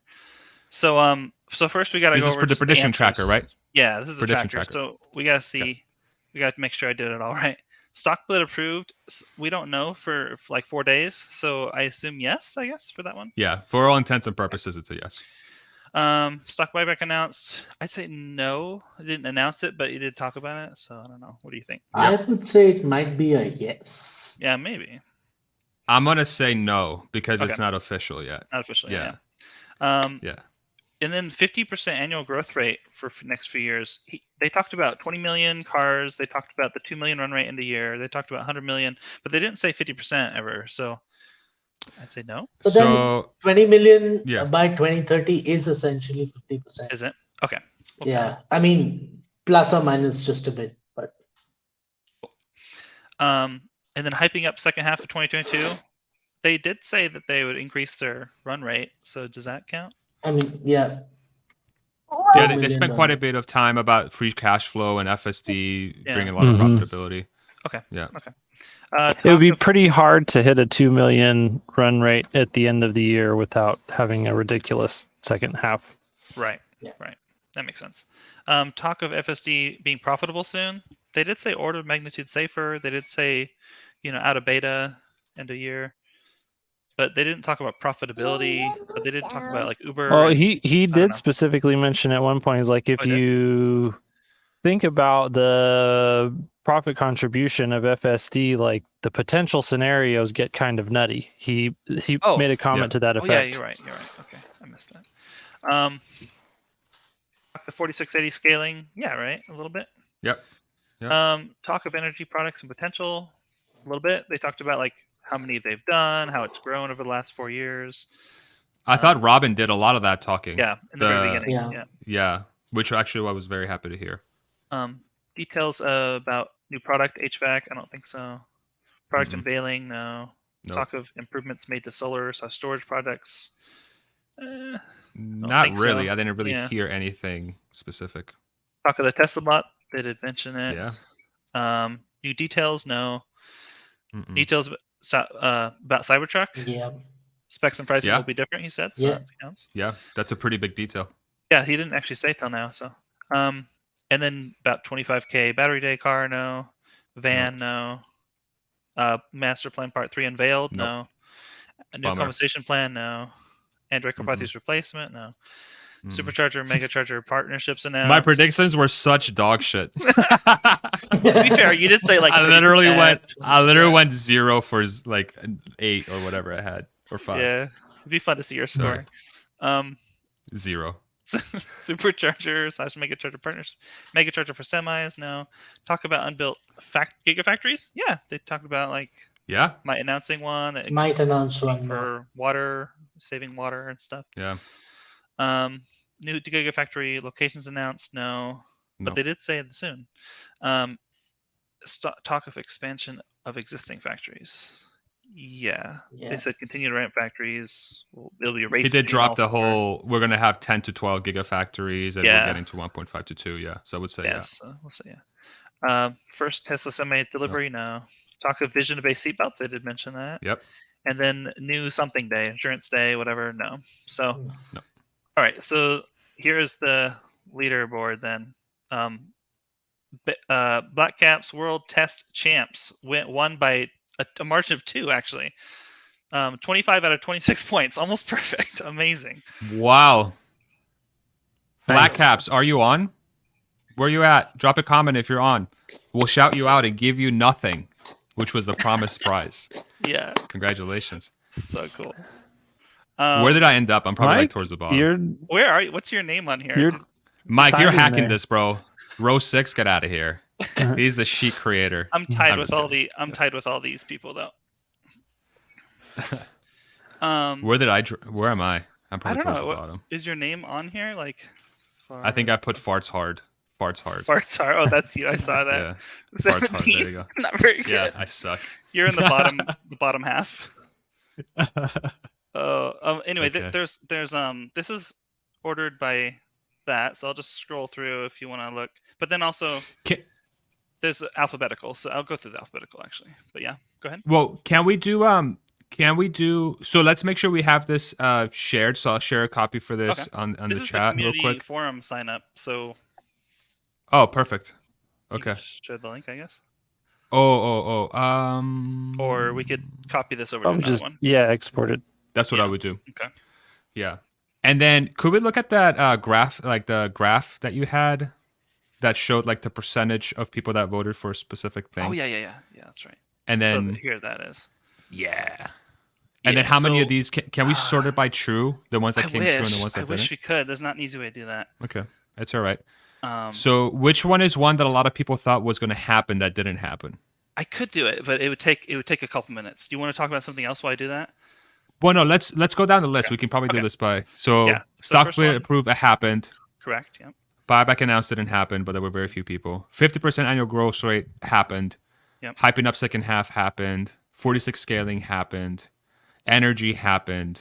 Master plan part 3 unveiled. Okay, so that's a big one, right? Big one we Almost got 50% wrong, of the people thought was going to be announced. It didn't get announced, including myself. And then talk about expansions of existing that actually did happen. Okay. Okay, cool. And there's some So funny outside of ones in Master here. Plan Part 3, Elon dances. Sorry. you 3 didn't get people. it. Which actually That's was not below a 50%. Like the master plan part 3, it is like the lowest of the like high confidence predictions. I didn't count the other. We're getting things. good at this. I didn't count the other things towards the score, just so you know. But yeah. Yeah, no problem. So yeah, so I think the comment here is that we're getting good at predicting what's going to happen. Yeah. And the one thing, not me though, everybody else is, and the Maybe Master the- Plan 3 being what? We had 145 responses. I love this. If we get this many every time, it would be Thank so you, cool. everybody. Yeah, you guys are awesome. Yeah, thank you, everybody. How about Awesome. we start an online casino? Powered by I don't Google. want any of that liability, bro. Do not unsubscribe for me. Unsubscribe. Disavow. Yeah, disavow. All right, we are 3 hours and 40 minutes into the live stream. I honestly want to say thank you, Mike. Thank you, Hans. Thank you, Ishan. Mike, especially you, man. You put a lot of work into that sheet to collect that's all awesome. the entries, Oh, dude. so was Thank that. you so much for doing that work, bro. Like, honestly, round of applause for Mike. Thank you, Mike. How are your Also, legs props to doing, Tarzan? Ishan for carrying the conversation today too. Yeah, Ishan, you did a great job. Dude. Your Yeah. insights are always so like you think about stuff in a very unique way, and I really appreciate that. And then obviously Hans, you weren't around for a little bit, but your insights always appreciated, man. You always have. Like all three of you are awesome. Everybody who's part of the community, everybody in the comments dropping comments and insights. This is what I love about these live streams is that we can really bring the community aspect, out. Yeah, this is a great YouTube Which has channel. been such a beautiful thing. Thank you, man. But and we broke a record today, definitely as well. We had 3,500 at peak viewers, so thank you all very much for joining the live stream. You could have very easily went to just Tesla's live stream, and you decided to come to this one, and that means a lot. So thank you so much for doing that. That means so much. And yeah, I appreciate everyone stopping in. Mike, Hans, Ishan, thank you so much for joining me on this live stream. And then the notes are available, like I said, again, on the comment section. They should be pinned. And Mike will make sure to send out We'll your... share. Yeah. We'll share that, maybe yeah, a as pinned well. comment or something. Yeah, I'll do a pinned comment, and I'll also shoot it on my Twitter. If you do want to follow me on Twitter, I am at Farziness. Mike, what's your? Do you want people to follow you on Twitter, or are you good with what you have? Yeah, Mike Sterner. Mike Sterner, his name. Hans, do you want people to follow you on Twitter? Sure. Web3LON. Web3LON. Ishan, do you want people to follow you on Twitter? I'm Ishan Chatterjee. I'll probably put it in the comment. Okay. Ishan will drop it in the comments. But yeah, thank you guys again. Thank you everybody who's watched. We'll see you around. And then I'm going to do another one of these for AI Day Part 2 as well. So if you enjoyed this format, come on back for AI Day Part 2. Elon's hyping the hell out of that one, so I might have to come prepared to have my mind blown during that meeting. It's going to get crazy, I feel like. So thank you all very much. We'll see you in the next one. Bye, everybody.